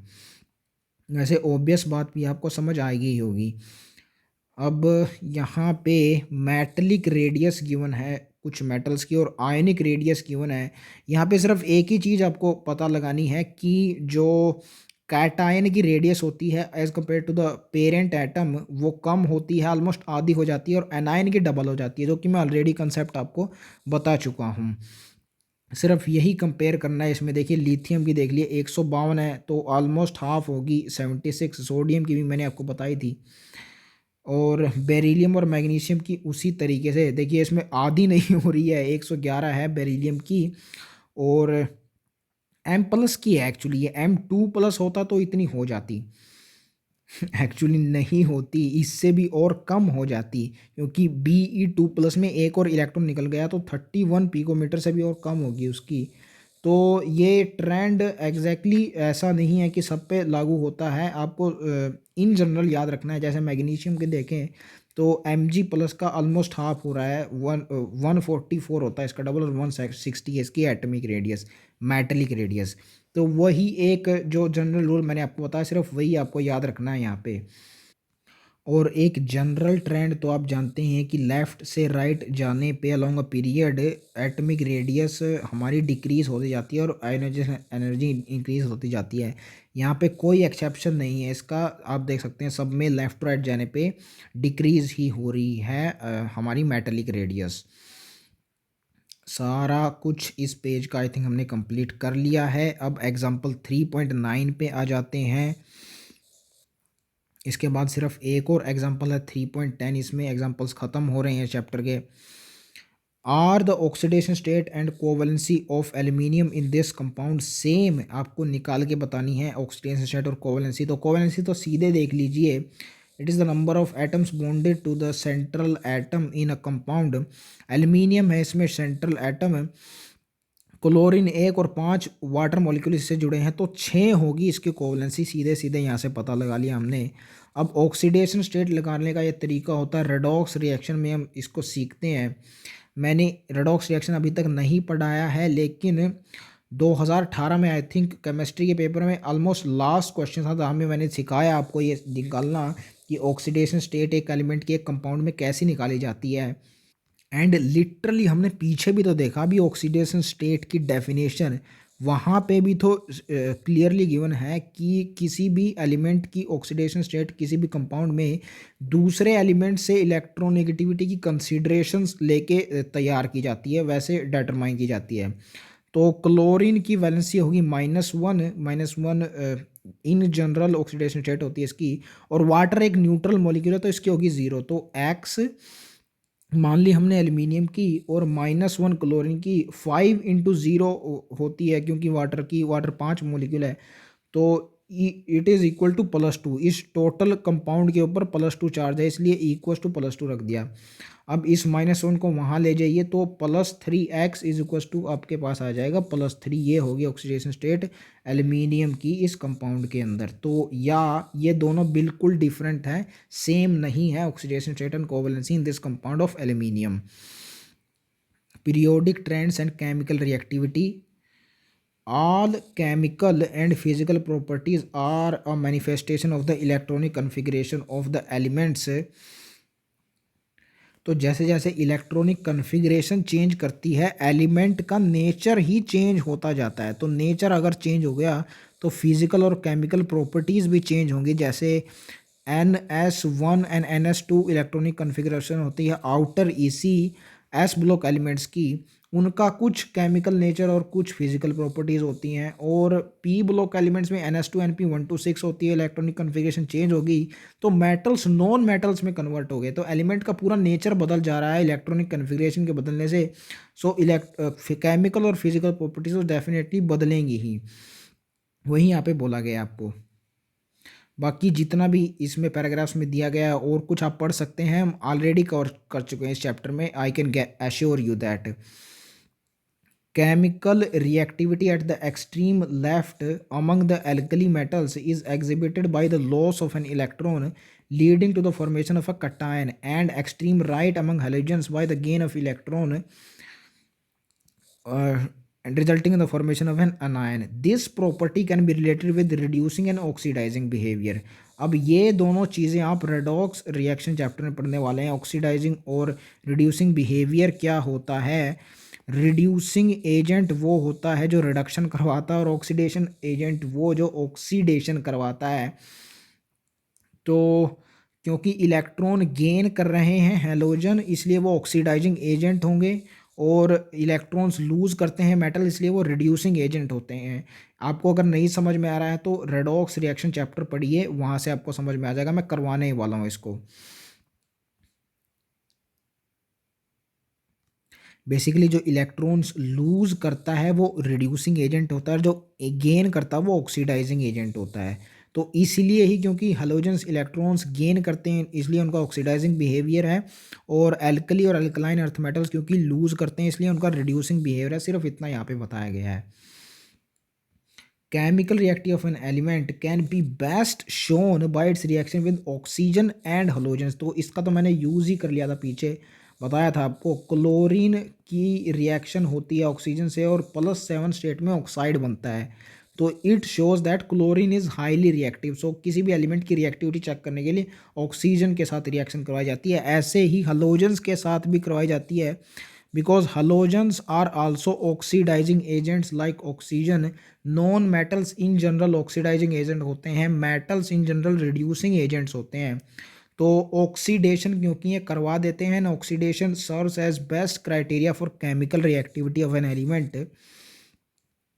जो एलिमेंट जितना जल्दी ऑक्सीडाइज होगा उतना बेटर रिड्यूसिंग एजेंट होता है वो। रिडक्शन बढ़िया होती है, रिडक्शन बढ़िया करता है वो। इससे केमिकल रिएक्टिविटी डेफिनेटली डिसाइड हो जाती है, उसकी रिएक्टिविटी ही तो डिसाइड हो रही है इस ऑक्सीडेशन रिएक्शन के द्वारा।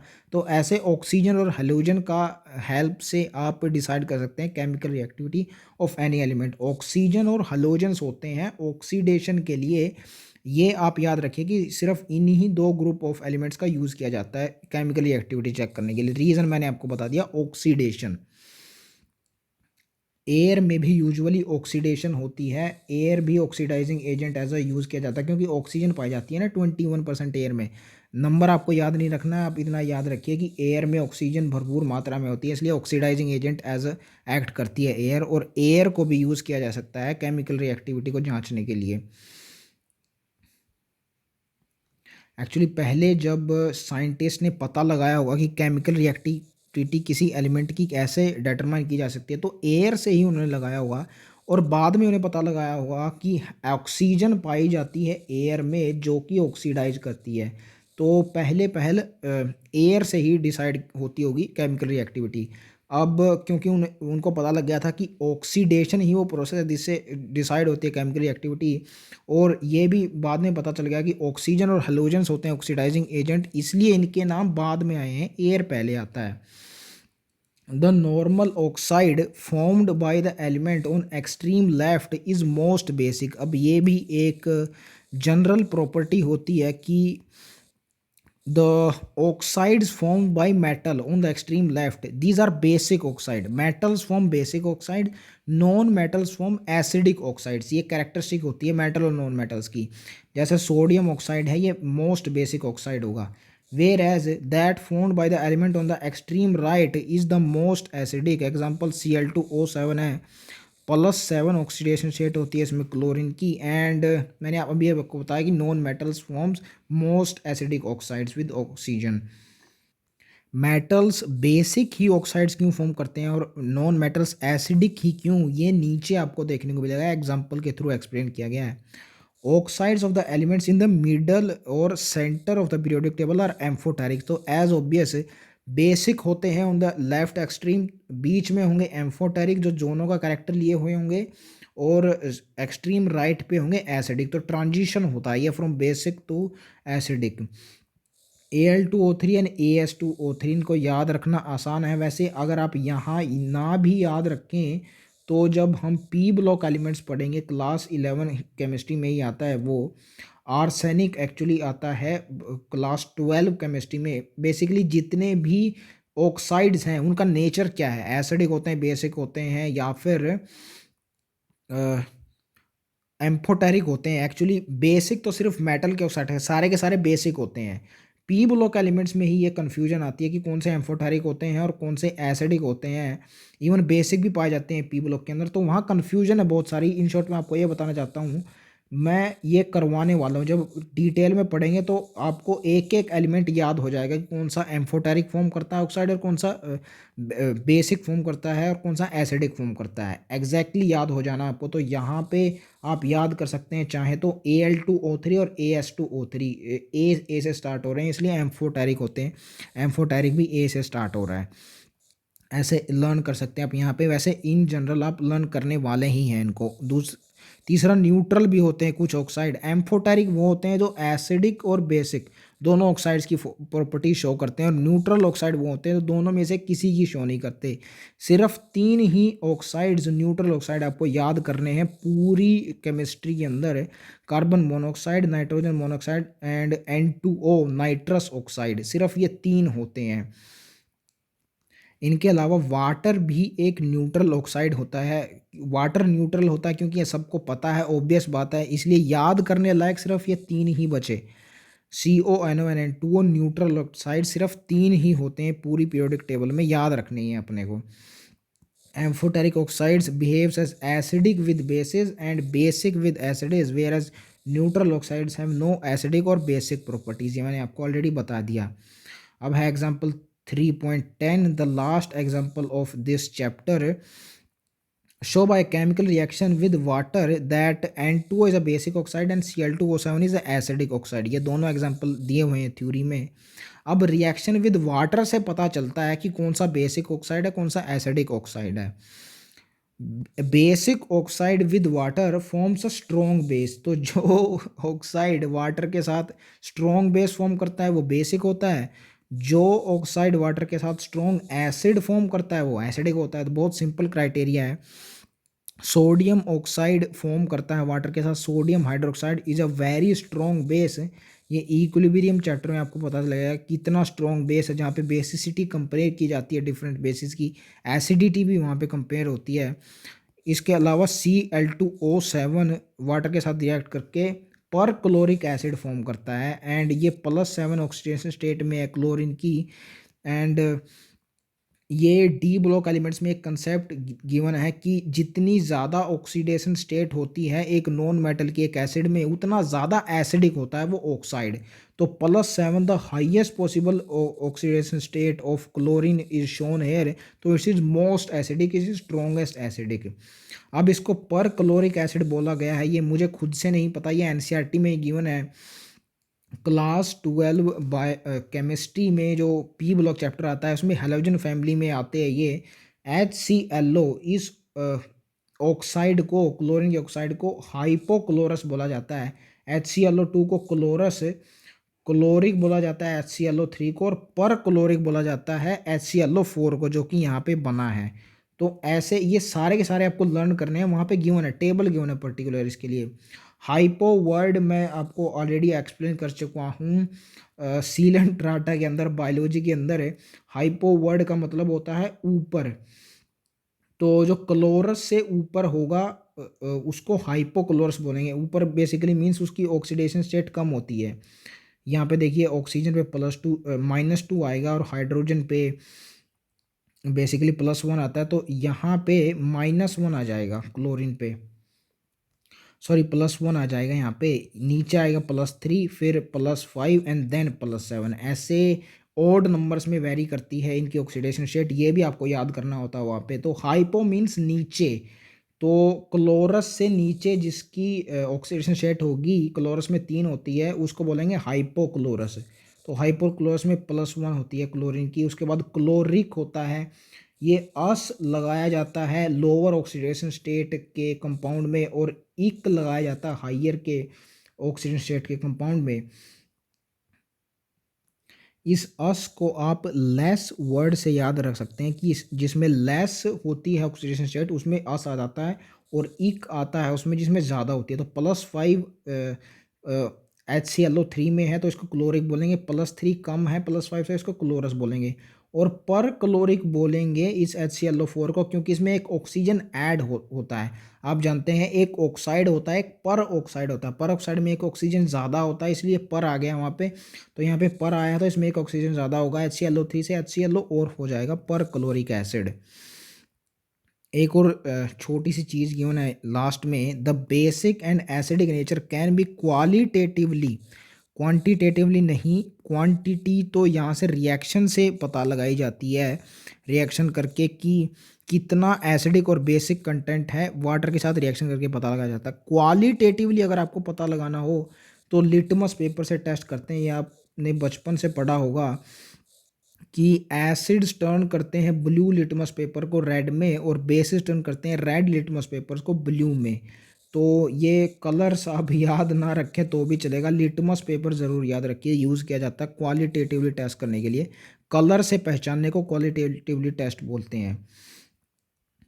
Among the transition metals, 3D series change in atomic radii is much smaller as compared to those representative elements across the period। तो ये बात मैं थ्योरी में भी आपको बता चुका हूँ कि लैंथेनॉइड्स, एक्टिनॉइड्स और ट्रांजिशन मेटल्स का यहाँ पे एग्जांपल गिवन है। इवन लैंथेनॉइड्स और एक्टिनॉइड्स इनर ट्रांजिशन एलिमेंट्स में भी ये होता है। 3D सीरीज़ का एग्जांपल सिर्फ आपको यहाँ पे गिवन है क्योंकि इनका साइज़ बहुत ज़्यादा वेरी नहीं करता, तो इनकी प्रॉपर्टीज सिमिलर होती हैं, ऐसा गिवन है वहाँ पे। प्रॉपर्टी सिमिलर बताया गया है, एटमिक रेडियाई स्मॉलर होने से ऐसा होता है, रीज़न यहाँ पे गिवन है। The change in atomic radii much smaller, ऐसा नहीं होता रिप्रेजेंटेटिव एलिमेंट्स में, यानी एस और पी ब्लॉक एलिमेंट्स में अलोंग पीरियड मच वेरिएशन होती है साइज़ की, एटमिक रेडियाई की डिक्रीज़ करती जाती है अलोंग पीरियड, आप जानते हैं। सो इनमें वेरिएशन बहुत कम होती है, बेसिकली ये आपको यहाँ पे बताया गया है। इसका रीज़न ये होता है क्योंकि डी के अंदर इसमें इलेक्ट्रॉन भरे जाते हैं, 3D 4D 5D, क्योंकि सेम सीरीज़ होती है ये, न्यूक्लियस से डिस्टेंस सेम होता है ऑर्बिटल्स का। याद कीजिए, मैंने को पहले भी ये कंसेप्ट बताया हुआ है, न्यूक्लियस से डिस्टेंस सेम होता है क्योंकि इस ऑर्बिटल का 3D 4D 5D चाहे जो हो, तो इलेक्ट्रॉन्स ऐड करते रहते हैं, और क्योंकि शेल सेम हो रही है इसलिए ज़्यादा वेरी नहीं करता शेल। जब साइज़ जब ज़्यादा वेरी करता है जब एक एडिशन ऑफ शेल होता है, जब ऊपर से नीचे डाउन द ग्रुप हम जाते हैं, उसमें एक नई शेल एडिशन होता है, उसमें बहुत ज़्यादा वेरी करता है साइज़। यहाँ क्यों नहीं करता? क्योंकि सेम शेल होती है, उसी में इलेक्ट्रॉन्स ऐड होते रहते हैं। The change in atomic radii is still smaller among inner transition metals 4f series, तो इनसे भी कम होता है change in radii inner transition series में। 4f सीरीज इनको लैंथेनॉइड बढ़ जाता है, and it happens due to lanthanoid contraction, almost similar होता है उन सबका size.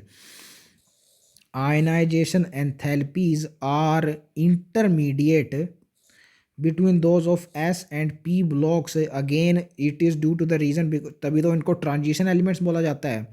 As a consequence they are less electropositive than group 1 and 2 metals, तो मोस्ट इलेक्ट्रोपॉजिटिव मेटल्स होते हैं एस ब्लॉक एलिमेंट्स, उनसे कम होते हैं डेफिनेटली, क्योंकि रिएक्टिविटी डिक्रीज करती है ना यार।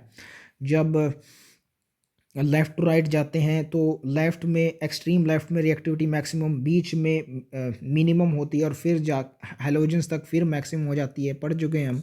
तो लेस इलेक्ट्रोपॉजिटिव होते हैं ये metals, transition metals compare to S block elements, and इनकी रिएक्टिविटी या आयनाइजेशन एंथैल्पी बिटवीन होती है एस एंड पी ब्लॉक्स के, इसलिए इनको ट्रांजिशन एलिमेंट बोला जाता है। It's a transition between representative elements, यानी s and p blocks elements. Thus, the metallic character increases down the group and non-metallic character decreases। तो ये हम देख चुके हैं काफ़ी बार। In case of transition elements, the reverse trend is observed. This can be explained in terms of atomic size and ionization enthalpy। अब यहाँ पे जिस चीज़ की बात हो रही है, ट्रांजिशन एलिमेंट्स में बात हो रही है, डाउन द ग्रुप देखिए यहाँ पे बोला गया है, डाउन द ग्रुप बोला गया है, और ट्रांजिशन एलिमेंट्स में डाउन द ग्रुप आता है लैंथेनॉइड कॉन्ट्रैक्शन, तो उसके कारण ट्रेंड जो है ये रिवर्स हो जाता है। आयनाइज मेटलिक करेक्टर का ट्रेंड रिवर्स हो जाता है due to this lanthanoid contraction, because metallic character भी हम जानते हैं साइज पे ही डिपेंड करता है, एंड साइज ऑलमोस्ट सिमिलर हो जाता है, इवन डिक्रीज कर जाता है लैंथेनॉइड कॉन्ट्रैक्शन के कारण। सो ये कंसेप्ट जब आएगा तो एग्जैक्ट इसकी डिटेल्स वहाँ पे देखेंगे। अभी आप इसी ऐसे इसको ध्यान रखिए कि ट्रांजिशन एलिमेंट्स में ट्रेंड्स रिवर्स इसलिए होता है क्योंकि लेंथेनॉइड कॉन्ट्रैक्शन वहाँ पे आ जाता है, end of course it can also be explained on the basis of atomic size only, क्योंकि साइज ही तो सिमिलर होता है, एंड साइज अगर हमने जान लिया तो आयनाइजेशन एंथैल्पी जानना मुश्किल नहीं है, क्योंकि these are only inversely related. So that's how we have completed the theory of this chapter. Summary में सिर्फ कुछ एक ही पॉइंट्स हैं जो ऐसे हैं जो थ्योरी से हटके हैं, थोड़े थोड़े से ही हटके हैं, ज़्यादा भी नहीं है। Atomic numbers in a period are consecutive, whereas group in the group they increase in a pattern. तो ये बहुत ऑब्वियस बात थी कि atomic number across a period ऐसे इंक्रीज होते हैं कंसिक्यूटिवली, एक के बाद एक इंक्रीज होता जाता है अक्रॉस अ पीरियड, कंसिक्यूटिवली इंक्रीज होने का ये मतलब है। और ग्रुप में इंक्रीज होते हैं इन पैटर्न, जैसे दो के से फिर नीचे 8 आता है तो 8 एलिमेंट्स के बाद आएगा दूसरा एलिमेंट्स नीचे, उसके बाद 8 के बाद आएगा तीसरा, उसके बाद 18 के बाद आएगा चौथा। तो ऐसे इंक्रीज हो जाता है इन अ पैटर्न, कंसिक्वेंटली इंक्रीज नहीं होता ग्रुप्स में। तो ये सिंपल बात यहाँ पे बताई गई थी, क्योंकि थ्योरी में ये एग्जैक्टली गिवन नहीं है लाइन से, इसलिए मैंने इसको यहाँ पे इंक्लूड करा है।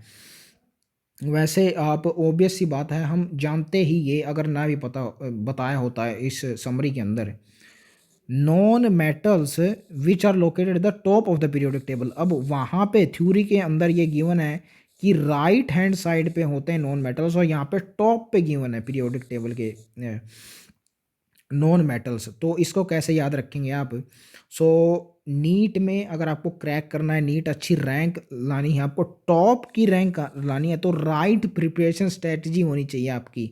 तो राइट प्रिपरेशन स्ट्रेटजी होनी चाहिए टॉप की रैंक के लिए। तो नॉन मेटल्स राइट साइड में पाए जाते हैं पीरियोडिक टेबल में, टॉप पे भी पाए जाते हैं, ऐसा बोल सकते हैं आप, ऐसे ही लर्न करना आपको ये। And they are less than 20 number, to be more precise they are 19, हमने एग्जैक्टली काउंट कर लिया ये नंबर, लेस देन 20 होते हैं non metals. And more than 70% of the periodic table consist of metals only, ये भी नंबर आपको याद रखना है। सिर्फ इतना ही था इस समरी में जो ऐसा कहा जा सकता है कि एग्जैक्टली थ्योरी में गिवन नहीं था, वैसे इनडायरेक्टली ये भी लाइंस थ्योरी में ही गिवन है। तो ऐसे हमने कंप्लीट की theory of this chapter.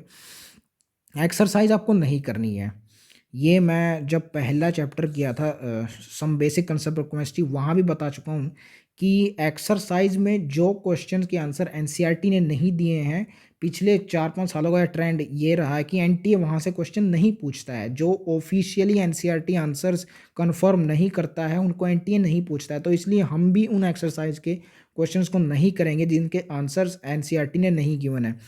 Chapter 3 और चैप्टर 4 इन दोनों के एक्सरसाइज के आंसर्स नहीं गिवन है, तो दोनों के एक्सरसाइज हम नहीं करने वाले। So exercise done from here only. अब classification of elements and periodicity properties इस चैप्टर की आती है एनसीईआरटी एग्जाम्पलर प्रॉब्लम्स, ये भी थोड़ी सी होती हैं, इसलिए मैं चैप्टर के साथ ही इंक्लूड कर लेता हूँ इनको। Question number 1, iso electronic species के अमंग आपको साइज का ऑर्डर बताना है, रेडियाई का order, increasing length of radii. तो आप जानते हैं कि एनायन का साइज बड़ा होता है from the parent atom and cation का साइज छोटा होता है। सो ऑक्सीजन इसमें सबसे ज़्यादा इलेक्ट्रॉन्स लिया हुआ एनायन है, 2- का चार्ज है उस पर, तो इसका साइज सबसे ज़्यादा होगा। O2- का साइज सबसे ज़्यादा सिर्फ एक ही ऑप्शन में गिवन है। एंड Mg पे क्योंकि +2 चार्ज आ रहा है, तो इसका साइज सबसे कम होगा। जिस कैटायन पे जितना ज़्यादा पॉजिटिव चार्ज होगा उतना साइज उसका कम होता है, एनायन पे जितना ज़्यादा नेगेटिव चार्ज होता है उसका साइज उतना ज़्यादा होता है। तो ये दोनों ही कंडीशन सिर्फ एक ही ऑप्शन में है, तो बी हो जाएगा अनडाउटेडली इसका आंसर। आपको बताना है कि कौन सा एक्टिनोइड नहीं है। अब यहाँ पे एटमिक नंबर काम आएगा, जो आपने लर्न किया था कि लेंथेनॉइड और एक्टिनॉइड्स कहाँ से कहाँ तक होते हैं, इसलिए यहाँ पे एटमिक नंबर भी गिवन है। देखिए, आपसे कभी भी सिर्फ एलिमेंट देकर लेंथेनॉइड्स या एक्टिनॉइड्स के बारे में क्वेश्चन नहीं पूछ सकता, एटमिक नंबर ही वहाँ पे काम आते हैं, एलिमेंट्स के नाम काम नहीं आते। तो कौन सा एक्टिनॉइड नहीं होगा? 90 से लेके 103 तक होते हैं एक्टिनॉइड्स, 92, 98 और 96 आते हैं 90 से लेके 103 तक, तो ये तीनों होंगे एक्टिनॉइड्स। चौथा होगा टर्बियम, ये नहीं होगा actinoid. To be more precise अगर बात करें तो ये डी ब्लॉक एलिमेंट्स है, ट्रांजिशन एलिमेंट्स में आता है ये, एक्चुअली लेंथेनोइड्स में आता है ये, क्योंकि 57 के बाद 58 सीरियम से स्टार्ट होते हैं लेंथेनोइड्स, तो लेंथेनोइड्स का पार्ट है ये। 58 से 71 ये एग्जैक्टली ये होते हैं लेंथेनोइड्स, तो it is lanthanoid not an actinoid. Question number 3, order of screening effect आपको बताना है। ये एग्जैक्ट ऑर्डर गिवन है स्ट्रक्चर ऑफ एटम चैप्टर के अंदर। एस का सबसे ज़्यादा स्क्रीनिंग इफेक्ट होता है, मैंने आपको रीजनेबली वहाँ वहाँ बताया है कि स्फेरिकल सिमेट्रिकल होता है ये ऑर्बिटल, एस ऑर्बिटल। तो इसमें जो इलेक्ट्रॉन्स होंगे वो सबसे ज़्यादा स्क्रीनिंग यानी shielding of charge, nuclear charge करेंगे आउटर इलेक्ट्रॉन्स का। तो एस का सबसे ज़्यादा होगा, सिर्फ एक ही ऑप्शन में एस का, तो A is the answer for this question. First ionization enthalpy compare करनी है आपको इन 4 एलिमेंट्स के लिए। वैसे ये जो 4 एलिमेंट्स हैं ये एनसीईआरटी के अंदर एग्जाम्पल में भी आ चुके हैं ना। अगर फॉस्फोरस भी इनमें इंक्लूड कर दिया जाए तो मेटलिक करैक्टर हमसे पूछा था, उसका ऑर्डर एनसीईआरटी के एग्जाम्पल में। यहाँ इनकी आयनाइजेशन एंथैल्पी पूछी है। तो हम जानते हैं लेफ़्ट टू राइट जब अक्रॉस अ पीरियड हम मूव करते हैं तो आयनाइजेशन एंथैल्पी इंक्रीज करती जाती है। Sodium to the left extreme आता है तो इसकी सबसे कम होनी चाहिए। उसके बाद आता है मैग्नीशियम, तो इसकी उससे ज़्यादा होगी। एल्युमिनियम इसके बाद आता है, देन सिलिकन। तो बहुत स्ट्रेट फॉरवर्ड इनका ऑर्डर आपको ऐसा लग रहा है, लेकिन ऐसा होगा नहीं। आपको इलेक्ट्रॉनिक कॉन्फ़िगरेशन भी यहाँ पे कंसीडर करनी होंगी। देखिए एक्चुअली ये ऑप्शंस में भी गिवन है, जो मैंने डायरेक्ट आपको ऑर्डर बताया, तो ऐसा नहीं करना है। इलेक्ट्रॉनिक कॉन्फ़िगरेशन ज़रूर देखनी है आपको। आइए देखते हैं कैसे होगा ये। तो जनरल ट्रेंड इसमें वही है, जैसे लेफ्ट टू राइट जाते हैं तो इंक्रीज करती जाती है आयनाइजेशन एंथैल्पी। तो सोडियम की सबसे कम होगी, सिलिकन की सबसे ज़्यादा होगी। जनरल ट्रेंड यही है। बीच में इन दोनों के एक्सेप्शन आ गया, मैग्नीशियम और एल्यूमिनियम का। मैग्नीशियम की कॉन्फ़िगरेशन होती है 3s2 आउटर कॉन्फ़िगरेशन, और एल्यूमिनियम की होती है 3p1। अब एस में से इलेक्ट्रॉन 3s में निकालना मुश्किल होता है एज़ कम्पेयर टू 3p1, तो इसलिए मैग्नीशियम की एल्यूमिनियम से ज़्यादा होगी। Same is the case for here and sodium की ऑफ कोर्स कैसे कम होगी मैग्नीशियम से, ये भी आपको समझ में आ रहा होगा। एक इलेक्ट्रॉन लूज करेगा सोडियम, नोबल गैस कॉन्फ़िगरेशन उसको मिल जाएगी। तो इसके लिए तो बहुत आसान है इलेक्ट्रॉन को लूज करना। मैग्नीशियम एज एक यूज़ करेगा तो इसको नहीं मिलने वाली नोबल गैस कॉन्फ़िगरेशन, इसलिए इसकी ज़्यादा होती है सोडियम से। और एल्यूमिनियम की कम होती है सिलिकॉन से। इसका रीज़न मैंने आपको एग्जांपल में बताया हुआ है। 3p2 होती है सिलिकॉन और 3p1 होता है एल्यूमिनियम। न्यूक्लियस से डिस्टेंस सेम होता है दोनों में, 3p ऑर्बिटल के अंदर इलेक्ट्रॉन है, लेकिन क्योंकि न्यूक्लियर चार्ज सिलिकॉन में ज़्यादा है तो इसमें न्यूक्लियस का अट्रैक्शन टू द इलेक्ट्रॉन ये ज़्यादा होगा, तो ज़्यादा एनर्जी लगेगी इसमें से इलेक्ट्रॉन निकालने के लिए। तो इसलिए सिलिकॉन की एल्यूमिनियम से ज़्यादा होगी, और ये फर्स्ट ऑर्डर होगा इस आयनाइजेशन एंथैल्पी का इन चारों एलिमेंट्स के लिए। तो बेहतरीन क्वेश्चन है ये। दो दो चीज़ें आपको कंसीडर करनी पड़ रही हैं इसमें ऑर्डर को जानने के लिए। Fifth question is electronic configuration आपसे पूछी है गैडोलिनियम की, एंड अगेन सिर्फ गैडोलिनियम नहीं दिया उसने, एटॉमिक नंबर दिया है। तो गैडोलिनियम अगर आप भूल भी जाएं तो आप कोई दिक्कत नहीं है, एटॉमिक नंबर ज़रूर देगा वो। 64 की इलेक्ट्रॉनिक कॉन्फ़िगरेशन पूछी है। टू बी मोर प्रिसाइज ये होना चाहिए था स्ट्रक्चर ऑफ एटम चैप्टर में, क्योंकि वहाँ पे डिटेल में देखी गई है इलेक्ट्रॉनिक कॉन्फ़िगरेशन बहुत सारे एलिमेंट्स की, वहाँ पे मैंने इसकी बताई भी है। एंड अगर आपको जनरल इलेक्ट्रॉनिक कॉन्फ़िगरेशन याद है तो देखते ही बनता है ये क्वेश्चन। 64 यानी 58 और 71 के बीच में आता है, यानी लेंथेनॉइड है। और एफ ब्लॉक एलिमेंट्स की जनरल इलेक्ट्रॉनिक कॉन्फ़िगरेशन होती है n-2 f1 to 14, n-1d0 to 2 and ns2। पीछे ns2 तो छोड़ दीजिए आप, डी देखिए सीधे, 2 यहाँ पे गिवन है और 1 यहाँ पे गिवन है। 6 है यहाँ पे और 5 यहाँ पे है। 6 और 5 तो एलिमिनेट हो गए क्योंकि 0 से 2 ही होती है। अब 1 और 2 में से इनमें से आपको एलिमिनेट करना है। लेकिन NS2 होती है, पक्का NS2 होती है, वेरी नहीं करता, कांस्टेंट रहता है। मैंने आपको बताया था एस ब्लॉक में वेरी करता है, पी ब्लॉक में फिर कांस्टेंट रहता है NS, और डी ब्लॉक में फिर वेरी करता है ये। सो सबसे लास्ट में आते हैं एफ ब्लॉक एलिमेंट्स, तो इसमें कांस्टेंट रहेगा, NS2 ही रहेगा। तो ऐसे सीधे मार्क कर सकते हैं, इसका सी ऑप्शन है। 0 से 2 होता है डी, इससे आपने ए और डी को एलिमिनेट कर लिया क्योंकि 5 और 6 है इसमें, और कांस्टेंट रहता है NS2 ही रहता है, इससे आपने बी को भी एलिमिनेट कर लिया, इससे सी मार्क कर सकते हैं। वैसे इसको सीधा भी मार्क किया जा सकता है एकदम से, अगर आपको एक्सेप्शन याद है। मैंने आपको बताया हुआ है पैलिडियम का एक्सेप्शन है, पैलिडियम का एग्जाम्पल एक्सेप्शन बताया था डी ब्लॉक एलिमेंट्स में, ये एफ ब्लॉक एलिमेंट्स है। इसमें थोरियम का मैंने आपको बताया था, थोरियम में सिर्फ एक ही एलिमेंट है जिसमें डी में दो पाए जाते हैं, तो डी में दो तो होंगे नहीं क्योंकि ये थोरियम नहीं है, और डी में पाँच और छः हो नहीं सकते तो ये तीनों ऑप्शन एलिमिनेट हो गए, सिर्फ एक होगा सी आंसर। तो काफ़ी तरीक़ों से आप कर सकते हैं क्वेश्चंस को, अगर नॉलेज अच्छी है आपकी, एनसीईआरटी की थ्योरी में जितने कंसेप्ट हैं वो क्लियर है अगर आपको। क्वेश्चन नंबर 6, इनकरेक्ट स्टेटमेंट आपको बतानी है। For transition elements 3d orbitals are filled with electrons after 3p orbitals and before 4s orbital. तो 4s से पहले भरे जाते हैं 3d, ऐसा बोल रहा है, ऐसा बिल्कुल नहीं है। 4s पहले भरा जाता है फिर 3d आता है। ये एनर्जेटिकली भी देख सकते हैं आप, 3d की एनर्जी ज़्यादा होती है एज़ कम्पेयर टू 4s, इसलिए बाद में भरा जाता है। तो ये एब्सोल्युटली इनकरेक्ट स्टेटमेंट है, बाकी सब स्टेटमेंट करेक्ट होंगी, एलिमिनेट भी कर सकते हैं आप। Properties of elements are periodic function of their atomic numbers is absolutely right, modern periodic law होता है ये। Non metallic elements are less in number than metallic elements, obviously 70 more than 78% metals होते हैं, नॉन मेटल्स 19 होते हैं, less than 20, so they are definitely less. And the fourth option is first ionization enthalpy of elements generally increase with is increase in atomic number as we go along a period। तो left to right along a period ionisation enthalpy increase करती है, यह भी बिल्कुल सही statement है क्योंकि size decrease करता है। क्वेश्चन नंबर 7 में इलेक्ट्रॉन गेन एंथैल्पी आपसे कंपेयर करवा रहा है हलोजेंस की, तो क्लोरीन की ज़्यादा होती है फ्लोरीन की, and down the group less negative होती जाती है, सी इज़ द आंसर।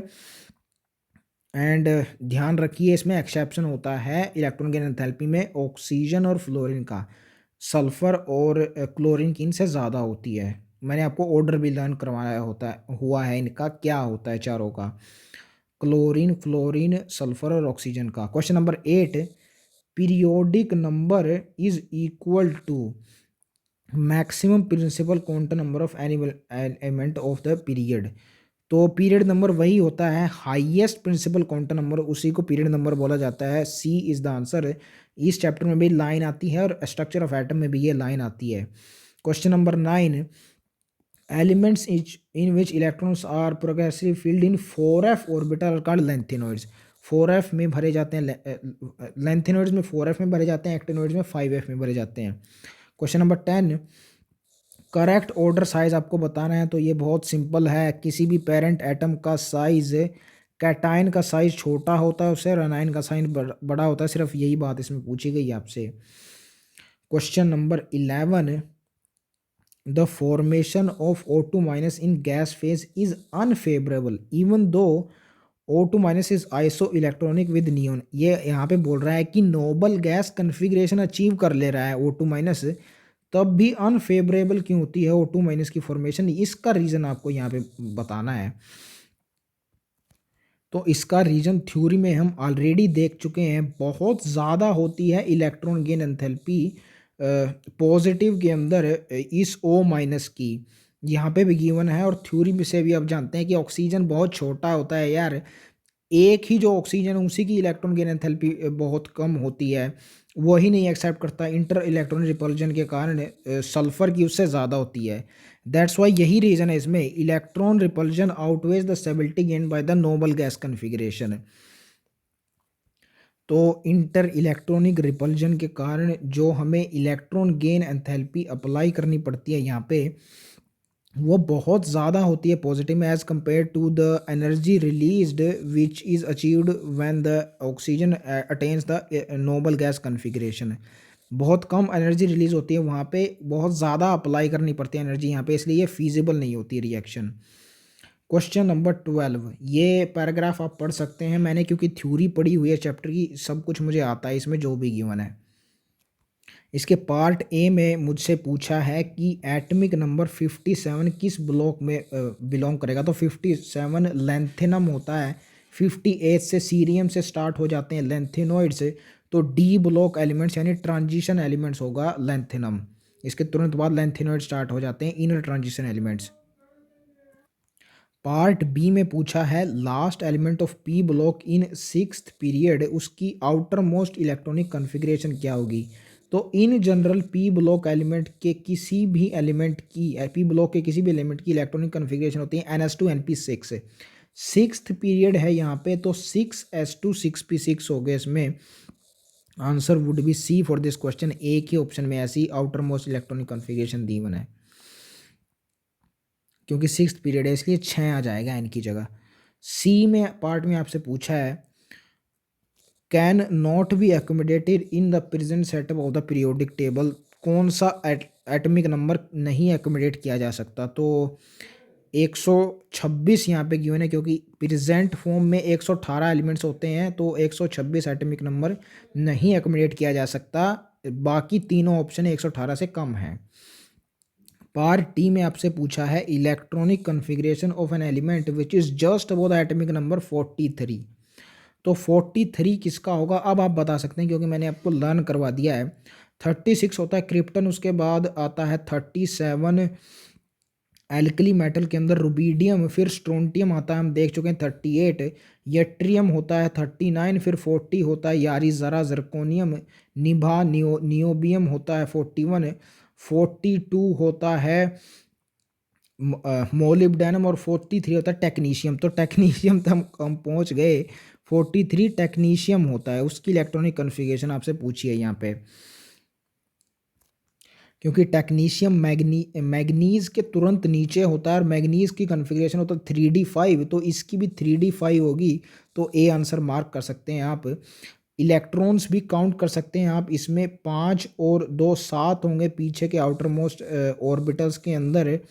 यहाँ देखिए इतनी कन्फिग्रेशन तो सेम है। आगे है 3d6 4s2, 6 और 2 8 हो गए, यहाँ पे भी गलत हो गया, और 7 और 2 9 हो गए यहाँ पे।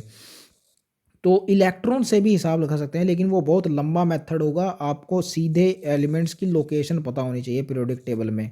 इसमें इन दोनों में ज़्यादा इलेक्ट्रॉन्स आ रहे हैं, और इसमें भी ज़्यादा आ रहा है 43 में, सिर्फ इतने इसमें ही 43 आ रहे हैं, तो इलेक्ट्रॉन से भी निकाला जा सकता है ईजिली। ए आंसर इसका। ई पार्ट में पूछा है atomic numbers 35 53 and 85 are all, तो ये क्या होते हैं ये आपसे पूछा। तो 36 होता है krypton which is noble gas, उससे तुरंत पहले 35 होगा हेलोजन्स। 54 होता है xenon which is again noble gas, तो उससे पहले 53 भी होगा हेलोजन्स, और 86 भी ऐसे ही होता है। हमारा जीनन के नीचे क्या आता है, रडोन। रडोन होता है 86, तो उससे पहले भी हलोजन हो गए, तो ये तीनों हलोजन्स होते हैं।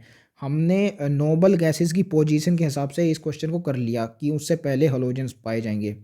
Now the last question of exemplar, which the following correct order of the increasing tendency of the two gain electron, यानी इलेक्ट्रॉन गेन एंथैल्पी का बेसिकली आपसे ऑर्डर पूछा है इनमें। तो इलेक्ट्रॉनिक कन्फिग्रेशन से आप पता लगा सकते हैं ऑर्डर। आप यहाँ पे देखिए ये कन्फिग्रेशन 1s2 2s2 2p5 4 और 5 9, फ्लोरीन की बात हो रही है यहाँ पे, ये फ्लोरीन की कन्फिग्रेशन होती है। एंड फ्लोरीन क्योंकि एक नॉन मेटल है, left to right electronic EgE increase करती है, तो फ्लोरीन की मैक्सिमम होगी इनमें।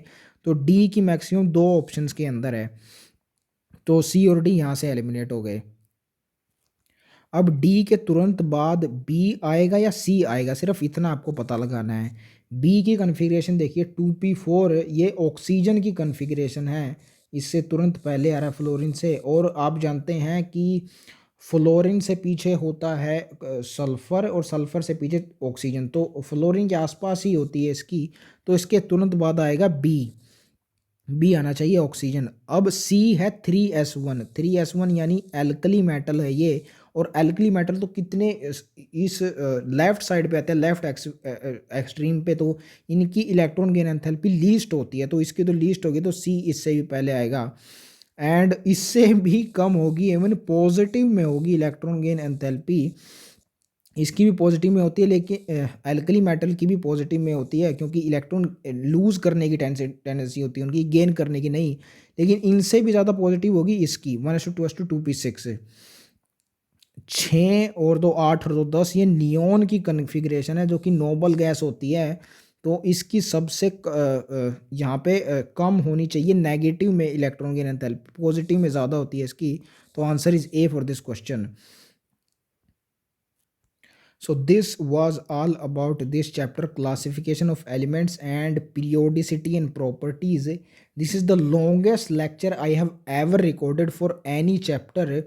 And next up we are taking in biology the second unit. उसमें पहला चैप्टर है morphology of flowering plants, वहाँ से हम स्टार्ट करेंगे अब आगे एंड उस यूनिट को कंप्लीट करेंगे। It is structural organisation in plants and animals. उस यूनिट को कंप्लीट करके ही we will then come back to chemistry and do chemical bonding here.